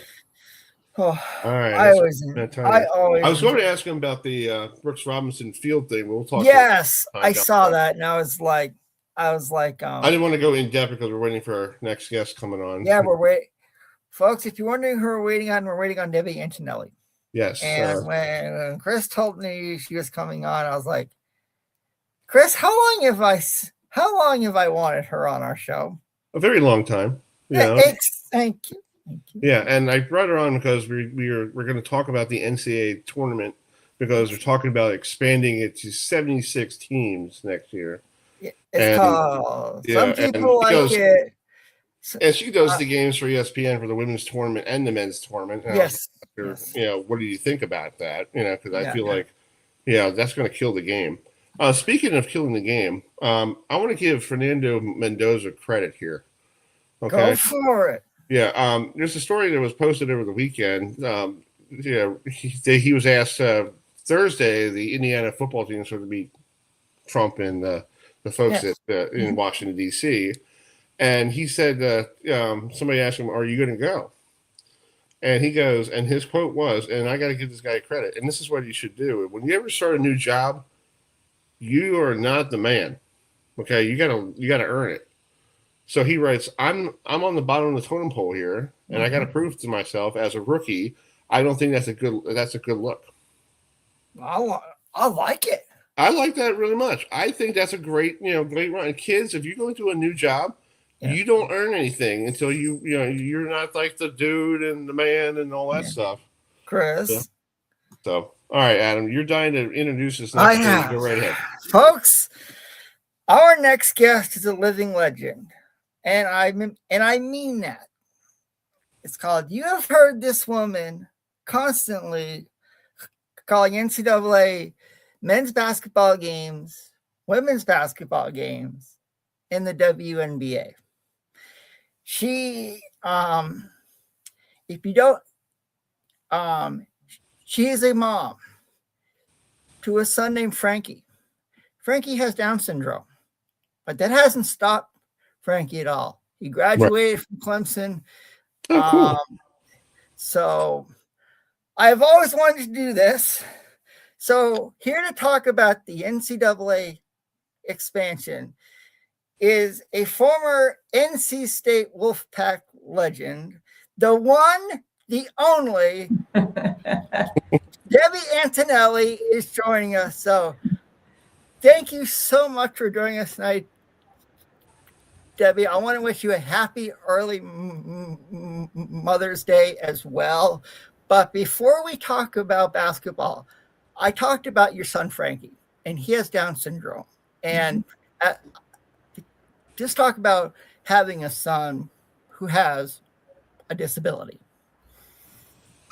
Well, first of all, guys, thank you for inviting me on your show. It is great to see you both, and I'm honored to be on your show. I love talking about my family. I've got 3 boys. My son Frankie's in the middle. Joey's the oldest. Patrick's the youngest. My husband and I just celebrated 34th wedding anniversary last week. So we're rolling right along. My son Frankie is handsome and smart. He's got a lot of friends. He's very social, and he's very athletic. And he just happens to have Down syndrome. It's not something that defines him. It's just a part of who he is. Just like people have differences. Everyone has differences, but he's really a remarkable young man. He has learned to live independently with support after graduating from the Clemson Life program. And he has a couple of jobs. He's good for a 4 or 5 hour shift. It sets him up for success. And we're really proud of the whole story, the journey, everything that allows him to be able to live his best life around his very best friends. Yeah. Yeah. Well, I can say this. Go ahead, I Adam. can say this to you, Debbie, as Chris knows, and a lot of our viewers know, I have autism. And I was diagnosed at a young age before people really knew what autism is today, but it hasn't stopped me at all either, Debbie. I've been doing the show with Chris now for close to 4 years. he and I have gotten the ACC kickoff, for college football, other sporting events. I work at a grocery store you've probably heard of, Publix. I helped open the store here in Waynesville, North Carolina 7 years ago, and I'm a huge fan of professional bowling. I've traveled all over the country to see the best professional bowlers in the world compete, and when I tell people my story, it's like they think it's awesome, incredible. And Chris, you can back me up on that, right? Yeah, Debbie, I met this kid 4 years ago, and I asked my mother. My mother used to work with special education women, kids in school. Sure. And I said, Mom, what do you do with someone who has autism? What do they do if they start having like one of those the sounds and all that? My mom goes, just let him go. Let him do what he needs to do. Let him relax. Debbie, this guy, nothing bothers him. I am so proud of this kid because, I bring him into environments that I'm thinking oh, this is going to rattle him. He walks out like, I'm good. And I'm like, excuse me? I'm like, are you okay? It doesn't, nothing, I call him, nothing bothers him, Debbie. It's like, I'm thinking I'm proud of this kid. He works really hard. And I asked him the other day on the phone, is there anything that bothers you? No. I need to know down the road so I could know, what, I can see. And he goes, no, I get frustrated like everybody else does. And I'm like, okay, but he's a big inspiration to me because I realize I need to, there's some things I have issues with because I have a learning problem, but, he makes me, I realize if I have an issue or anything, I can call him up and say, I need to talk to you. Yeah. And it makes me feel great, Bunch of things running through my mind right now. First of all, Adam, congratulations on your success and hosting your show with Chris. I was just in Asheville last week. Yeah, I saw on your Twitter. Yes, I saw that. Next time I'm in Asheville, I'll try to connect with you. Maybe we can. It's called. Fine, you're all good. All good, Debbie. Yeah, cool. And then, of course, I don't know if you've seen the Netflix show Love on the Spectrum. Yes. My son's roommate for 4 years was Tanner Smith, and Tanner lives right next door to Frankie now. They were roommates for 4 years, but Frankie's got a couple of cameos on that show, and that's a wonderful show. And this is why I always try to say yes to anyone that wants to interview me. I did not know your story. I have not been on your show. I did not know the backstory here. But I'm really glad that I said yes so that I could meet you. It's called, when Chris told me you were coming on, I was like, you don't know how, after watching you call basketball games for a long time, I was like, one of the people I've always wanted to talk with is Debbie Antonelli. And it was like, when Chris told me you were coming on, I was like, I know about you calling college basketball and the WNBA, what starts their 30th anniversary season this year. I know you're a voice of the Indiana Fever with Caitlin Clark. I mean, you have been around, in the good time and the bad times with her. So I want to talk about the WNBA for a second. I mentioned it's the 30th anniversary season, and what do the Indiana Fever look like this upcoming season? Yeah. Well, thank you for asking. This is my 21st year with the Fever, and I have been in the league all 30.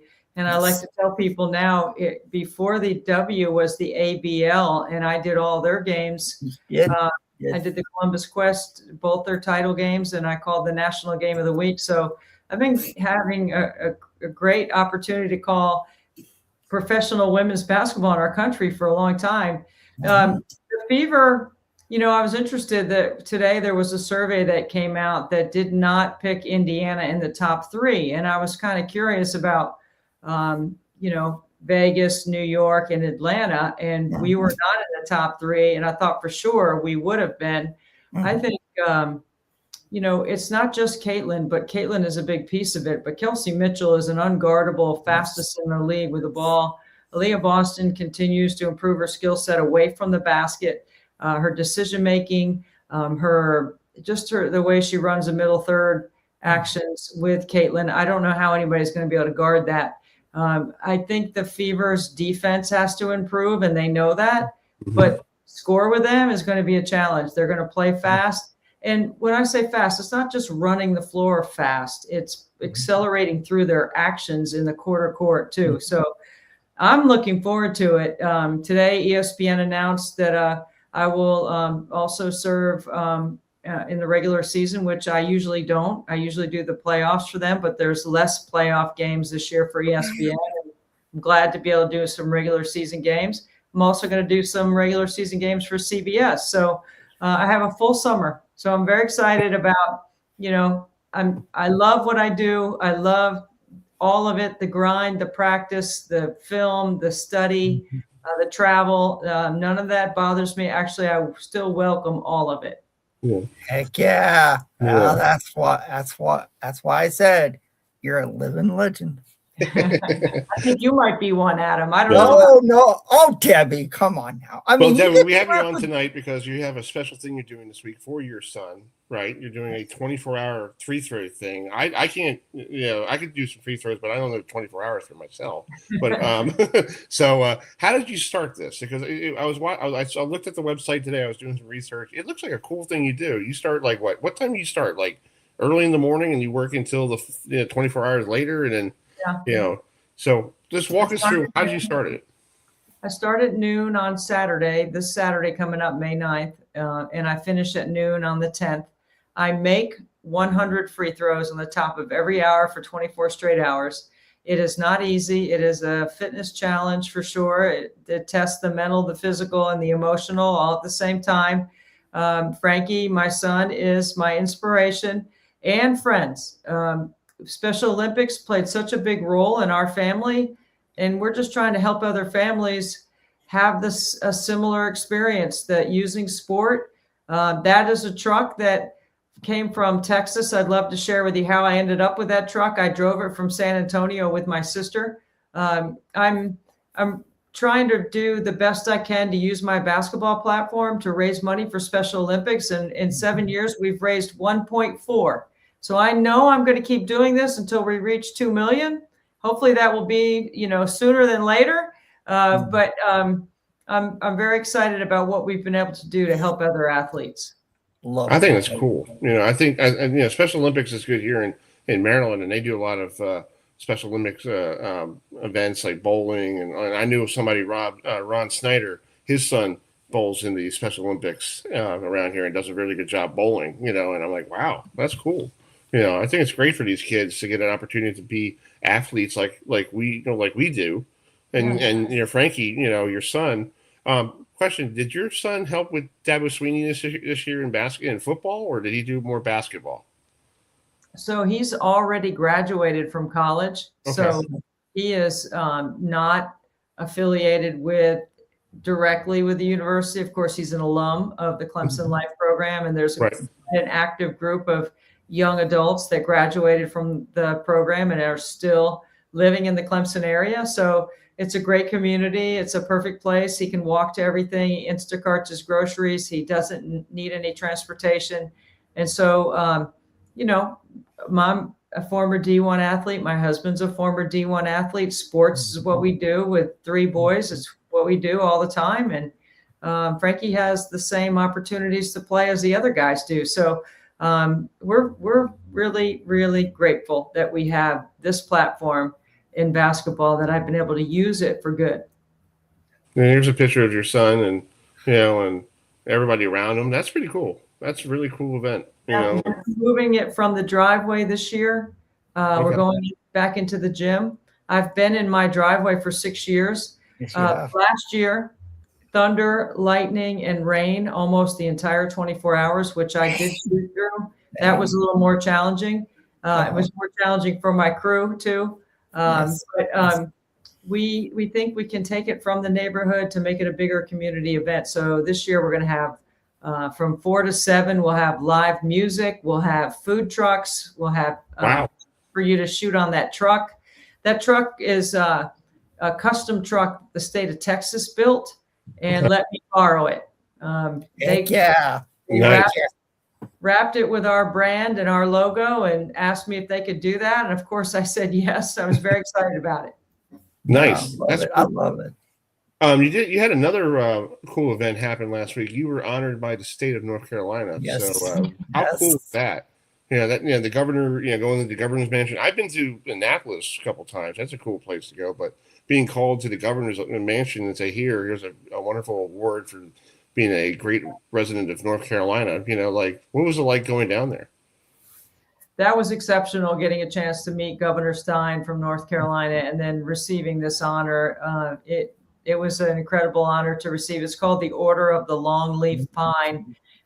It is the highest civilian award that the state and the governor can give. And that's my family, my parents, and my sister Denise, and my brother-in-law Chris.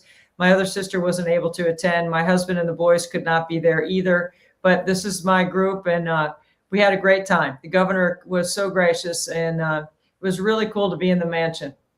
I will say this, TW.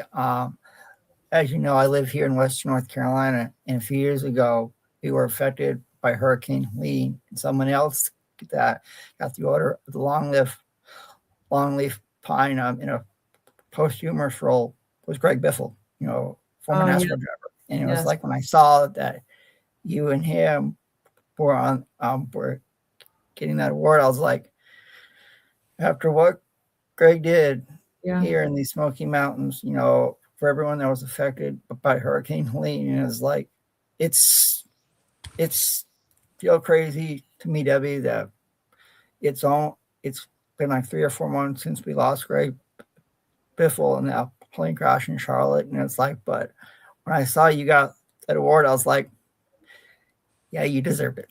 Yeah. You definitely did deserve it. So congratulations. Thank you very much. Greg's niece and her husband and their son accepted the award on his behalf. That is right. That's right. That's cool. That's great. Another reason we got you on, we got to talk about this NCAA tournament stuff. They're expanding to 76 teams, both men and women. I feel like, to me, that is going to ruin the game because, I think when I was a kid growing up, it was 64 teams and then it went to 68 and now they're going to do 76. What is your take on that? I feel like, to me, that's giving more. I know you want to give more teams opportunities, but it's going to make, the NCAA tournament go longer than it's supposed to be because, it gets into April. And then you got other stuff going on in, college sports. So what is your take on that? I was surprised that the announcement came out before the end of the media contract. I thought that they would wait until 2032 before they made any changes to the tournament. I was a little bit surprised and shocked when I heard the news. I know it had been on the table for a while. The NCAA and the membership have been talking about it. Usually you would expand when there would be more money involved. I don't know if CBS and Turner put up any more money to add, a few more teams to the tournament.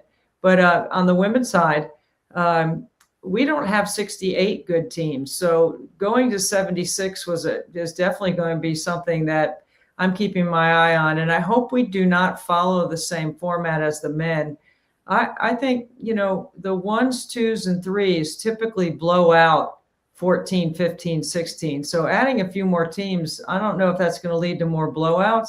I would rather reshuffle the bottom of the bracket and let those teams that are of like resource and like competition, or some of the automatic bids that end up being 15s and 16s, and let them have a chance to play and actually win. In the women's game, I don't see, one time a 16 beat a 1, and that was an exceptional set of circumstances that we probably will never see again. I don't expect a 16 to ever beat a 1. I don't expect a 15 to beat a 2. So I would rather, if we're adding teams, I'd rather take the bottom of the bracket, the 14, 15, 16, and the new teams, maybe the bottom 24. Let them play their way into the NCAA so we have a more competitive schedule with the ratings and the way the game has been, exposed to so many new people, and there's a lot more ratings and more money involved. I would rather see us do something creative like that just to keep the women's branding going. It's because it's good right now. Yeah, I think it is. Yeah, that's really good. You got, a lot of good teams. And if you, like you said, if they put 76 teams in the women's tournament. There's not 76 good teams, and it's gonna make the brand not good. You know, you want to make it great. You know, right? Yeah, it might dilute it some. Well, I mean, we'll have to see what happens. We'll see what the leadership of women's basketball does and what they come up with, and hopefully it'll be something that'll keep the game as popular as it is now and moving in the right direction. Well, I mean, I will say this: I love watching the tournament every year, Debbie, and it's like on the men's side and women's side, and you look at on the women's side, you know, what Gino Auriemma has done at UConn, and you've seen it firsthand. You saw what Pat Summitt did when she was around in Tennessee. Now you've got Corey Close at UCLA, who just won a national championship. What's going on with Dawn Staley at South Carolina? I mean, you saw this. I believe it was 6.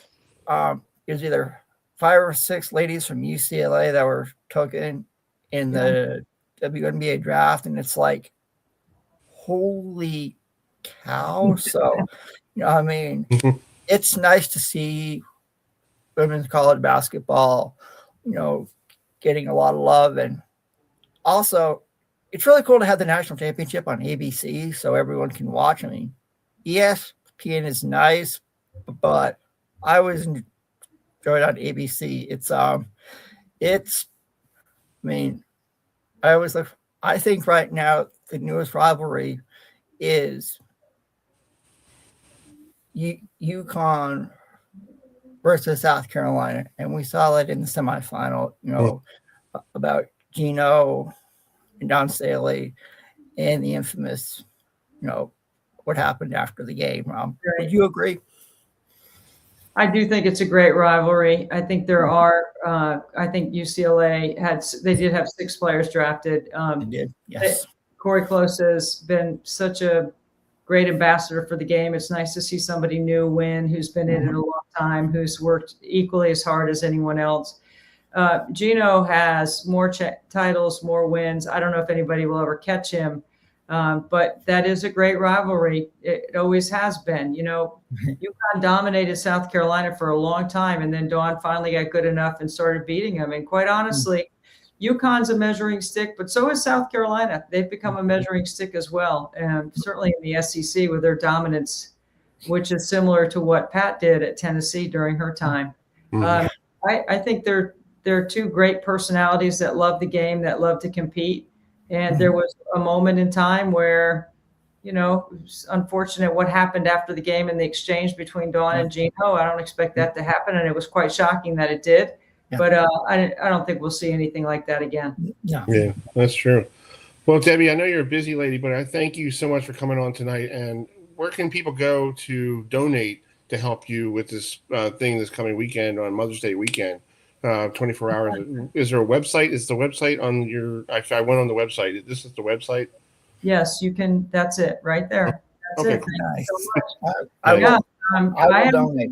If everyone gives 1 penny for every free throw I make, that's $24. That's not, you know, that's not a lot. I think most people can do that, and it definitely will help the athletes. Nice. That's cool. And Debbie, I will send you his contact information for you. Yeah. So, you know. So yeah. you can. So I love following you on Twitter and Instagram. So thank you. It was an honor to finally meet you and talk with you. Enjoy the WNBA season with the Indiana Fever. Enjoy calling games with the legend and Beth Mowins that she is. And I can't believe it's been 30 years since the WNBA was founded. So it was an honor. Happy early Mother's Day, and give my best to Frankie. Thank you so much, Adam. Yeah. Thank you, Chris. Good to be with you guys tonight. You guys have a great show. Adam, thank you so much for all your kind words. I really appreciate it. Thank you. All right, Debbie, we'll keep in touch. Thank you so much. Thanks, guys. See you, bye.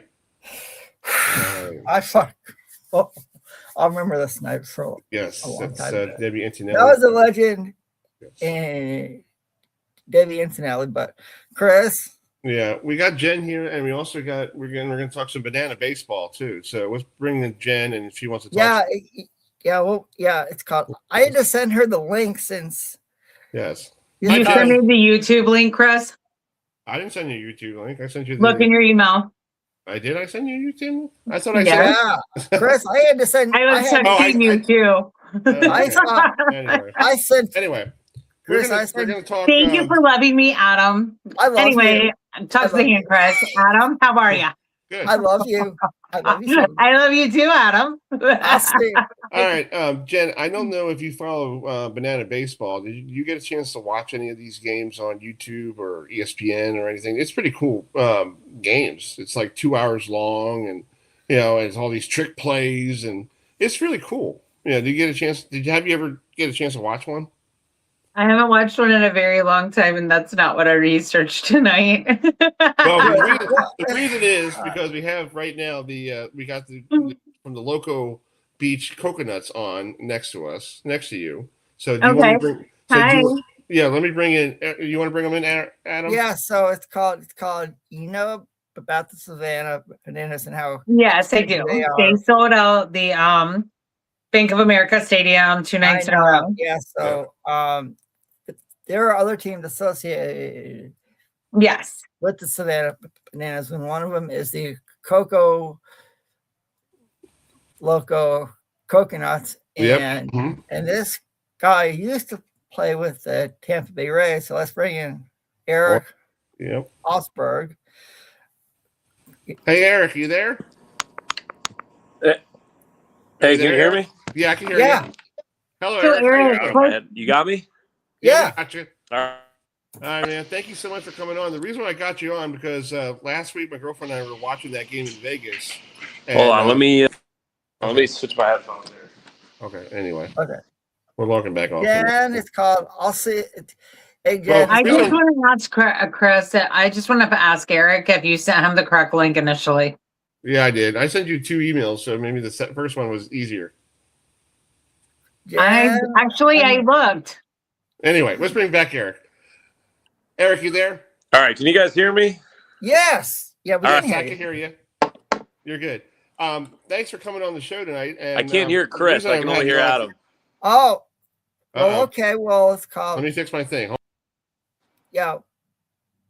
Well, Erik, first of all, thanks so much for joining us tonight, and to just talk about your time with the Tampa Bay Rays. Yeah, I spent 7 years with Tampa. I'm a kid from Massachusetts, got drafted in the 2017 MLB draft, 13th round. Was a catcher and still am to this day, obviously. And I just grinded through the organization, man. I played out the entirety of my rookie contract there and spent 3-4 years bouncing AA, AAA, mostly in AA. And, was never really the first guy on the depth chart there. I was behind a couple first rounders and just grinded and found ways to provide value in other ways and had good relationships with the coaches and the players, stuck around. And then I got into free agency at the end of 2023. That was the year that the minor leagues gave the players a raise and they sort of a lot of the roster spots got cut down in 23 going into 24. So a lot of guys, I got pushed into indie ball, played in the American Association for 2 years with the Milwaukee Milkmen and Fargo Moorhead. And I dominated that league for 2 years, really trying to get back into affiliate baseball and try to earn another spring training invite. And then I kind of ended up getting right on the precipice of a spring training invite this year with the Red Sox. But then the Bananas called me and Dick, sort of started filling me in on their draft and sort of the vision of their league and wanted me to be in the draft that happened last November. And, at first I really didn't take it too serious. And I went to like a pre-draft workout or whatever and had a couple conversations with some coaches and, draft night came, I ended up getting picked and then kind of felt like it was the best move for my career. Erik, can you hear me now? Can you hear me? I can't hear you guys. I don't know what's going on. Adam, take it over. Fine, I will. So, Erik, since see, that's what he gets. I'm sorry to interrupt you, Adam. Hi, Erik. I'm Jenn. Sorry. Oh, you can't? Can you hear me? I can hear you. Okay, well, fine. It's called. Okay, since I've had to ask, since you're from Massachusetts, where Yeah. in Massachusetts are you from? From the Springfield area. So Okay, I was born in Malden. Yeah. So I have relatives that have lived in Chelsea, Saugus, Revere. So I know all about Springfield. It's home to the Naismith Basketball Hall of Fame. Yep. Have you ever gone? Oh yeah. I grew up in the Basketball Hall of Fame, been to some card shows, shoe conventions. Okay. Plenty of stuff. Yeah. Yeah, it's called. I don't think you don't miss the cold, do you? No. No, man. I mean, I'm in a good spot here in Georgia, and Okay, well, it's called. I live now in North Carolina, so it's called. We're not far. no doubt. All right. Can anybody hear me? Chris, I got you now. Okay, cool. Thank you. The reason I got you on because I was watching the game last Saturday night in Las Vegas, and I got to play you the clip. I got to ask you about this home run you hit. This was a bomb. Yeah, bomb. Hold on. Here it is. It might not happen. Oh, no. Please don't. He just did. Erik Ostberg, a grade A bomb. Michael's got him right now. You got me how far that was? Yeah, AJ. 480 feet. 480 feet. 480. Small part, isn't it? Hey. That was a bomb. I gotta say that was a bomb. My girlfriend and I were like, "Wow!" And I gotta say the announcers were funny. You know, like, "Oh my god!" Yeah. Oh god! You know. So my question to you. I don't know if what do you got? What was that? My question is to you. When you got up to the plate, what were you looking for? Were you looking to drive the ball to score something? Because in banana ball, you get points. You know, and the runs don't really mean anything. Were you just trying to do your old fashioned and getting up to the hit, you get the plate, and like I want to drive the ball, get a single, or were you just looking to like crush it out of that ballpark? So the runs do matter in the sense that like we need to score more runs each inning, so it's like a play. So like we need to score, you know what I mean? So like the way you win in banana ball is you score generally every inning, right? Like ideally you can score 1 to 2 an inning, your chances of winning are very high. But when you're hitting, you're obviously it's still baseball, and you're still using your normal approach. I love hitting lefties, and I was in a 2-0 spot there, and in banana ball, they're incentivized to throw strikes. Ball four sprints in banana ball are definitely more painful than a walk per se, because there's more things that can go wrong during the play. Right. I think that the ball four sprint play is a very interesting baseball play. So the pitchers are incentivized to throw strikes, and when you get in those advantage counts, you just want to take advantage swings. And there's been plenty of pitches that I've missed this year in 2-0, 3-1s as well. So I'm very happy that I got that one. That was definitely one of the farthest balls I've hit in a long time. The announcers are great, man. AJ, the guy I was talking to, he's a very close friend of mine. He's our announcer, and I asked him because we're at a minor league park. They got the TrackMan there. I thought he had the distance on it, but they have it on, so he was just being funny. I don't think it went 480, but I definitely think 440, 450 for sure. I gotta say that was a bomb. I was like, that was crushed. And I'm an old baseball player, and I totally understand. But I never played with a wooden. You guys played with wooden bats, right? Yeah, of course, yeah. Yeah. So basically, hitting that ball, crushing that thing, that was a bomb. I gotta say that was great. Felt great, man. I've had a couple this year. I hope to hit a bunch more, man. I mean, but it's been a crazy adjustment for me, dude. Like coming out of the professional ranks for 9 years, like it was definitely been an adjustment. I'm starting to settle in here more with the rules and the way the game is paced and everything. Yeah, I think it's great. It's you guys are like sold out everywhere you go. I know. It's crazy. And I was watching the owner of the Bananas. He was on the Pat McAfee show yesterday. And I was catching it at lunch, and they have, Adam, 4.2 million people on a waiting list. Yep. I saw that. I was that's crazy. That's like back in the day when the Washington Redskins were great, and you're on the waiting list for like season tickets, Or the Green Bay Packers. Yeah. So just talk about playing in front of full houses, because I know you were in Vegas last week. This week you're going to Wichita, and playing against the firefighters, out there, and they're the headliners, or something like that, or you guys are sharing it. But these people come and watch you guys play, and I gotta say, did anybody teach you how to dance? Because I don't have any dancing skills. I have no job. I'm gonna look like a bad train wreck if I did that. I'm as traditional baseball guy as you could meet, to be honest, man. So I came into it. I had no dancing experience, and they definitely do a good job of like teaching you the stuff, and you get better at it the more you do it. You just have to you got to buy in and do it. That's part of what the challenge is. But for me, I struggle with like the transitions. Like I understand like the moves and like I can memorize it, but then it's the transitions that are very hard. And there's guys on the team that are a lot better at dancing than me. I just don't want to be the worst one, on the field. But during spring training, you do baseball in the morning, and then you'd have like rehearsal in the afternoon, and you definitely have to like dedicate some time to like doing some dancing and stuff. And yeah, man, it's been hard. Like I will say, like, it's been a challenge because there's so much that's occupying your mind. Like, you're given dances 2 days before the game, and you got to get them. You want to get them down, and so not only are you trying to like play the baseball, which is very competitive, or trying to win, but also you're layering this other stuff. And then a lot of the guys in the league are really good at social media. You got to find time to make videos and edit and come up with ideas. So it's a very multifaceted, I'm learning. And, it's impressive what these guys have been able to put together. And part of the reason that I came here was because I wanted to play in front of packed houses, right? Like it's fun to walk out to the stadium with everybody full of energy and excited to be there. In the minor leagues, you're playing 150 games, and you're getting a crowd maybe Thursday, Friday, Saturday, like maybe. So it's definitely it's a fun event when the games happen.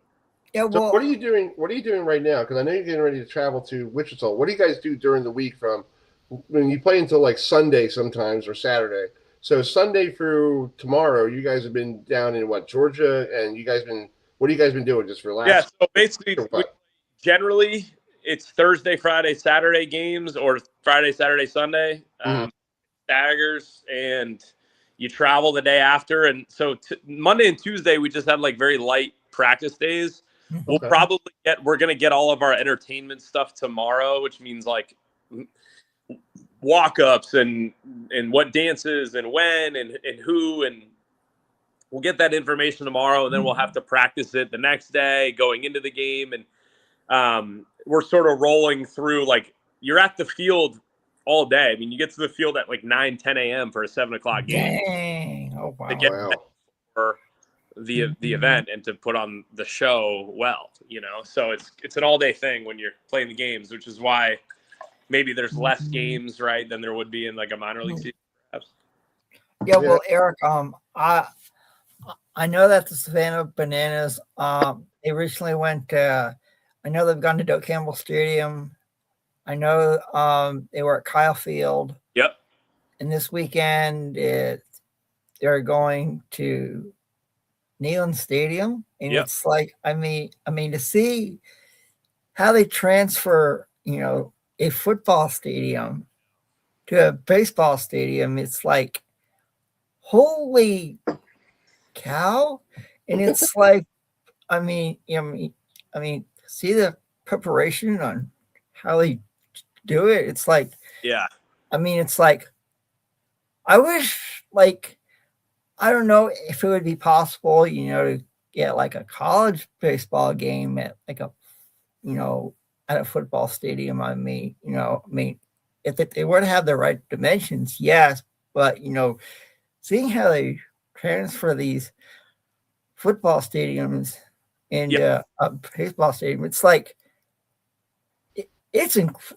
I'm blown away, Erik. Yeah, there's the operation that they're running is pretty extensive, and a lot of people at those locations will help set it up as well. But they're doing it because the place is sold out, and they're gonna generate buzz. You know what I mean? Like there's definitely last week in Vegas, the head of the food and beverage department was talking to us. He was like, "This is the most or second highest, food and beverage weekend we've ever had at the stadium since it opened."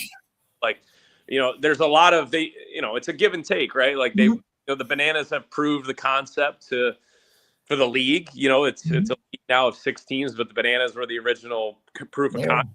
Obviously, that allows it to be a give and take from the facility that we go to and the fans and the teams, so it works out. I mean, the demand is there. I mean, the demand is the demand. And I'm only playing at one football stadium this year, which is Gillette Stadium, which I'm very excited about. Oh, it's because you're from you're from Massachusetts, so it's like homecoming for you. Very fun for sure. But, we opened the season at Florida State, and we did. had 2 games at the college baseball field, and then we had the last. Yes, I saw that. Yeah. But we worked the football stadium. So all the players were in the stadium, walking, talking to fans and signing autographs. And that was my first like bananas game that I ever saw. Dang. So that was like, I was definitely like, wow, this is like a really big, like I was kind of like, this is going to be big. And, I'd never been to any type of game like that before. So definitely a wake up call, after my game at the small field, I've got to ask you, Erik, since you used to play with the Rays, is there a pitcher that you always dreaded to face when you were, in the batter's box? Yeah, this is going to be a weird name, but the guy that I had the hardest time facing, I always remember his curveball, was Josh Simpson. This guy pitched for the Marlins. Okay. Look him up after you're done, but he was the guy that I faced in Double-A a bazillion times, and just I knew what he was throwing. I still couldn't hit it. Felt like a lot of days. He was one of those guys. Josh Simpson. He debuted with the Marlins, but he's had a bunch of injuries. But yeah, you could look him up. He actually went to Columbia, Connecticut guy. But that was definitely a matchup that I despised coming through. Yeah. Cool. That's crazy. Well, Erik, I hope you have a safe trip to Wichita, and thank you so much for coming on tonight. And don't be a stranger. I'd love to get you back on. I know you guys are heading to Bowie at the end of July, so maybe we can get you back on the program, and maybe I'll come down and see you guys and get to know all you guys, and hopefully you enjoy that ballpark down there in Prince George's County, because it's not bad looking. They're doing a good job fixing it. No problem. Yeah, we could do that for sure. All right, buddy. Have a safe trip to Wichita, and we'll watch on this weekend on YouTube. All righty. Thanks, man. All right, buddy. Thanks, Erik. That was fun. Yeah, that was a hey, Chris, are we still having the winner of the Rockford Open on? Yeah, I'm waiting for her to call me. So. Oh, she's calling you. Yeah, she's calling me, and I'm waiting. And I did send Jenn the right link, Jenn. Huh? I sent her the right link. I think she just looked at the second email I sent her, because I was trying to get the. Well, it's called. Yeah. So anyway. Is Jenn there or no? No, Jenn's not even here. I don't know what she's doing. So anyway, so here's Erik. Erik hit another one in San Diego, a home run. So here it is. Running career. High fly ball deep to right field. Erik Ostberg. 2-run walk-off Tyner. He flips the script on the 4th inning. Coconuts lead 2-1.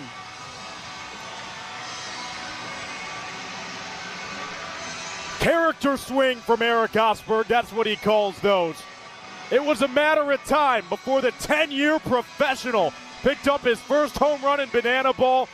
There it was, and it comes in a big moment. For the first time in the history of the beach, the Coconuts have a lead. That's cool.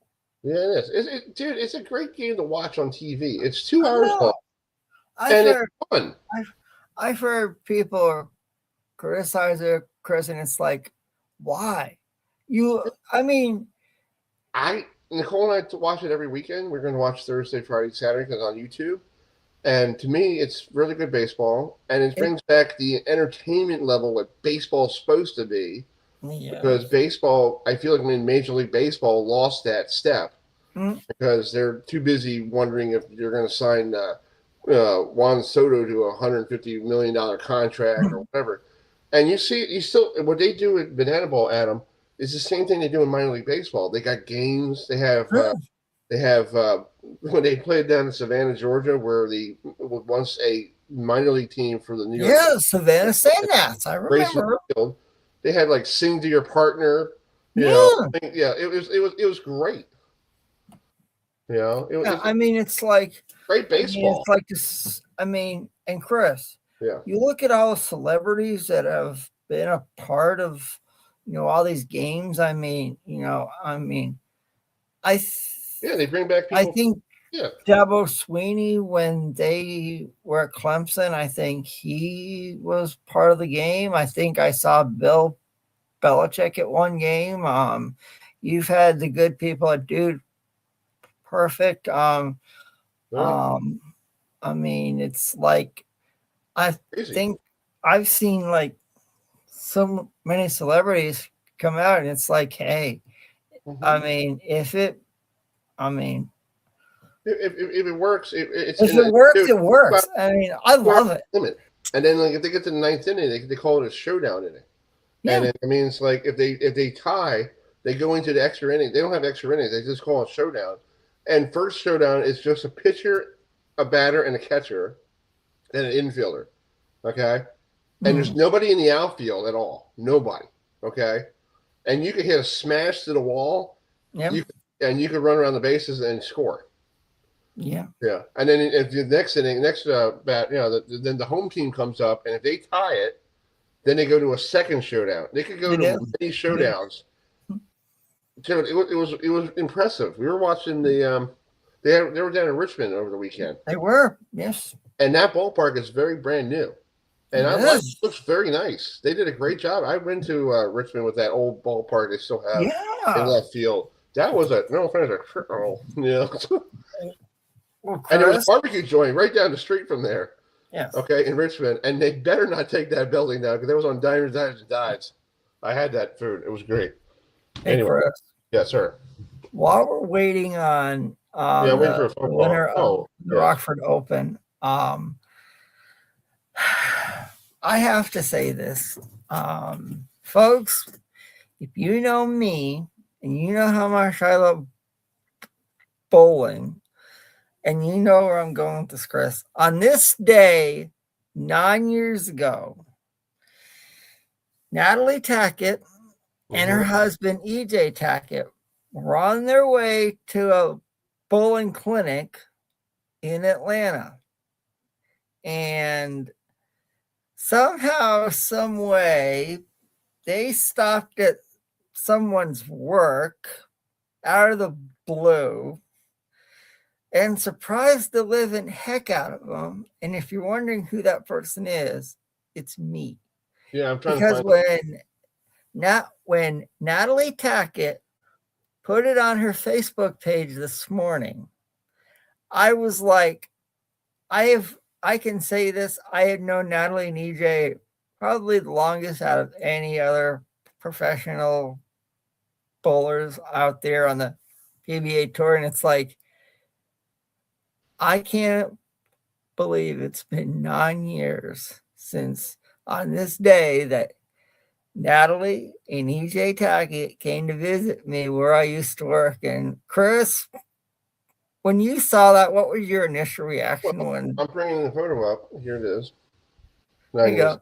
Yeah, so there. Yeah, EJ Tackett here. But here's the thing: did he come back years later? He did. And surprised you when you were working at Publix, right? He jumped in your line and you go, hey, Adam. Yep. So it's like, folks, all I have to say is this. You never know who will come and see you at your job. Like I told Natalie this morning, I feel old. Yeah, well, but I didn't realize it was it's like again. That's crazy. Well, yeah. Natalie and I were Natalie and I were sort of talking about this when we saw each other in Akron. There's me and Natalie. Yes. Yes. There's me and Natalie. Yes. Thanks, Chris. Speaking of EJ, he's bowling pretty well. Yeah, it's called the PBA World Series of Bowling is going on in Minnesota. And it's going to be a unique format. They're taking the top 12 for TV. They're having they're doing match play. And then a couple hours later, it's going to be the final. So it's like, Also, got to realize you also got the national tour and you got the seniors bowling in the same. Yeah. And hey, Chris, I don't know if you saw, but one of the 3 seniors made one of the telecasts, and actually it was one of the people that made the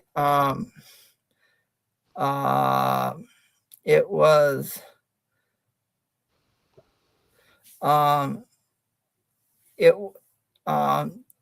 the stepladder finalists for the Ballard Championship are.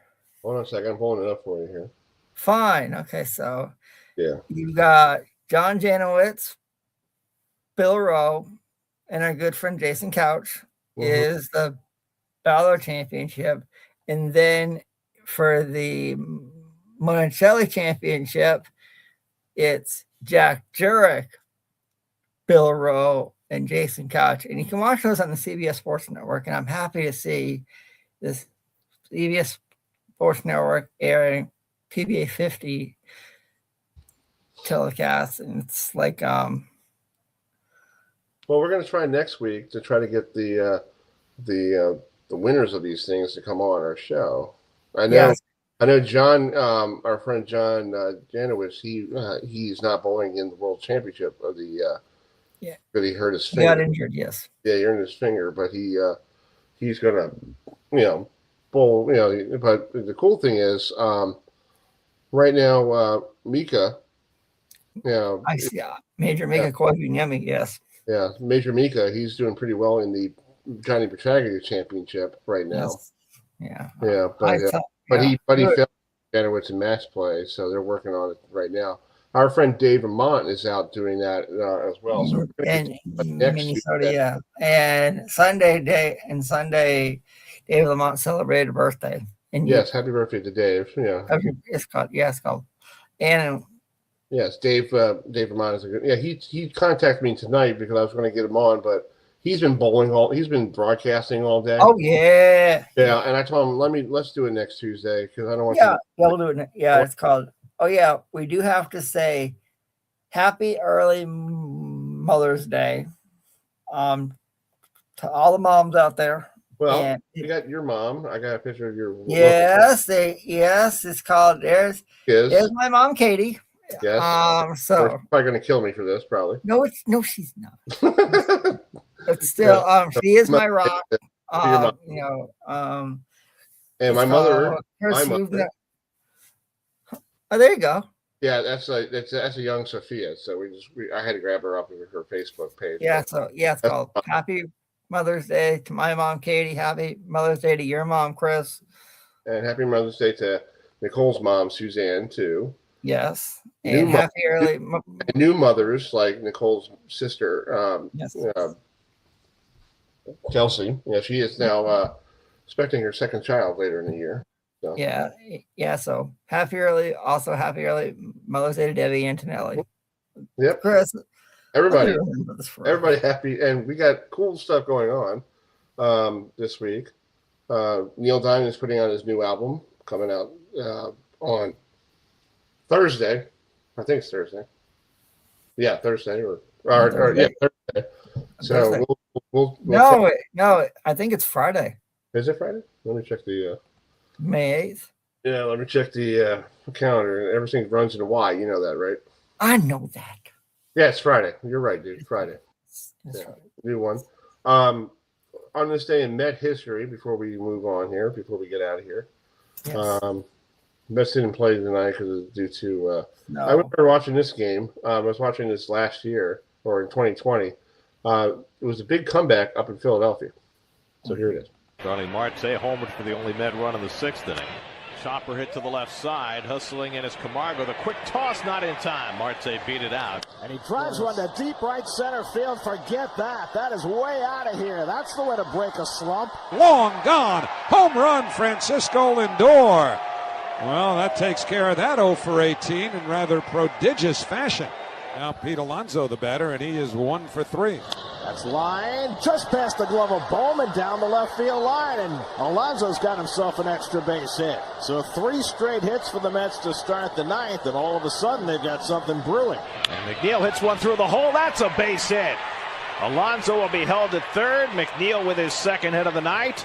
And the Mets have 4 hits in the ninth inning. And now they need only 1 more base runner to get the tying run to bat. Alonso at third, McNeil at first. And Canna hits one back to the pitcher. It banks off him. He recovers, makes the throw, not in time. Alonso is in. It's 7-4. And the Mets will get the tying run to bat in the ninth. Able to the belt, the outfield straightaway. The pitch.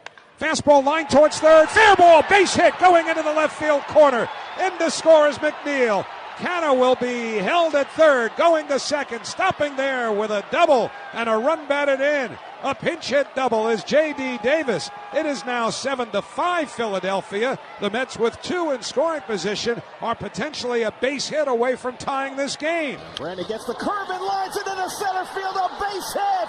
In is Canna. Here's Jankowski. He scores, and the Mets have tied it. Brandon Nimmo with a 2-run single. The Mets have a 6-run ninth inning. They have come back to tie it. It is 7-7 here in the ninth.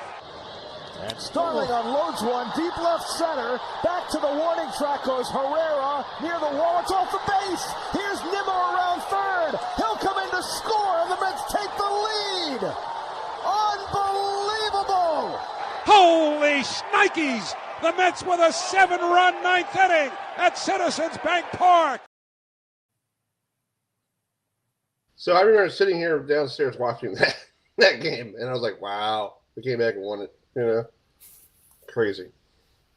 So anyway, so next week on the program, we'll be at 7:30, and I know somebody's going to be on somebody's show next week. Me. The way you It's said me. So folks, before I come on here, yes, if you want to come next season, I will. Yeah, so I'm gonna go. But we were both on it. There you go. Yeah, so that was last week. Yeah, that was last Wednesday when I jumped into. Yeah, it's called. I had no idea you were Chris. Did Jen contact you to come on? No, here's the story about that. I want to hear this. We remember we were doing our show last Tuesday at the end, and yes, like the 3 Chick podcast is not working tonight due to technical difficulties. Yeah. So I sent her a message as a not a joke or anything. Like, do you need somebody to come on for you to help you? And then she's like, and then Dawn sends me a message. She's like, yeah, if you want to come on, that'd be cool. Well, I didn't get any prep for anything what they're talking about, so. I didn't do it as a joke tonight for Jen, because I didn't do it to get back at her or anything. You know, I just, you know, she's supposed to come on at 9:15 and it was like 9:25. I'm like, what are you doing? You know? I don't.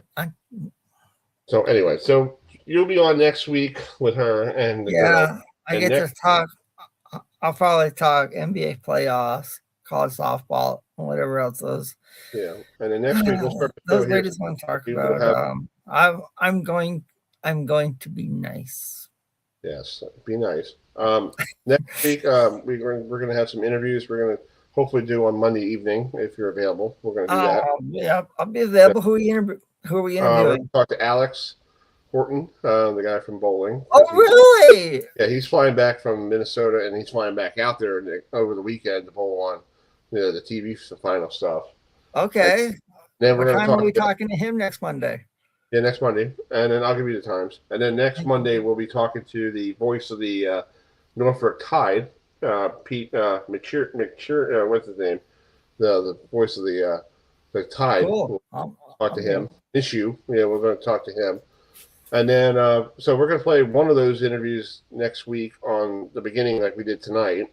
You know, with our one-on-ones, and then we'll tune in and start at 8:00, and we'll get ourselves ready for whatever we're going to be doing next week. Yeah. It's called, we'll talk to Dave Lamont. We'll see what we can find out, who's playing where, and and maybe we'll talk. He's doing a lot, and Chris, Yeah, it's going to be fun. But we appreciate you guys joining us tonight. We'll try to get her, what's her name, on next week. The winner. Oh, yeah. Yeah, something happened. Sinley Jane. Yes, she went through the gauntlet, so that was pretty cool. Yes, she did. Yeah. So the the Marlins lost to the Orioles tonight, 9-7. Yeah. So yeah. I want to say it was really cool to finally talk with Debbie Antonelli. So thanks, Chris. You made my night. Okay with you? I will pass her information on to her. Yes. It is okay. Okay, so I'll do that after I get off the air here. Yeah. Join us next week at 7:30, next Tuesday night. Next Tuesday. Let me write that in the beginning here. Next Tuesday. 7:30. Yes. And until then, we will leave you with Carly Simon. She had a song that was out on 1973 at this show. It was number 25. The Right Thing to Do is the song. We will see you all next Tuesday night. See Adam at what time do you roll Adam on that thing? 7:30. 7:30 on Jen's today, yeah, 7:30 today, yeah, and then I'll come on here and join you. Yes. So let's write that in there. We'll just do that real quick here at 7:30. Come join me with the ladies. It's called if you don't know already, folks, I am a ladies' man. I can't help myself. Right, Chris? Thanks, Adam. I am a Chris. Yes, you are. Enough now. The way you said it was funny. Yeah, I Chris, I like to have fun. Yes, for the ladies' man. I'm the big man. Happy Mother's Day, everyone, to all the moms out there. Hey, Thanks so much for joining us. See y'all next week. The ladies' man. I'm the big Good man. night, everybody. Good night, everybody. Sorry, Simon. Have a great one. Good night, everybody. Nothing anyone can say. You're with me now, and as long as you stay, loving you's the right thing to do. Loving you's the right thing. Oh, I know you've had some bad luck with ladies before. They drove you or you drove them crazy, but more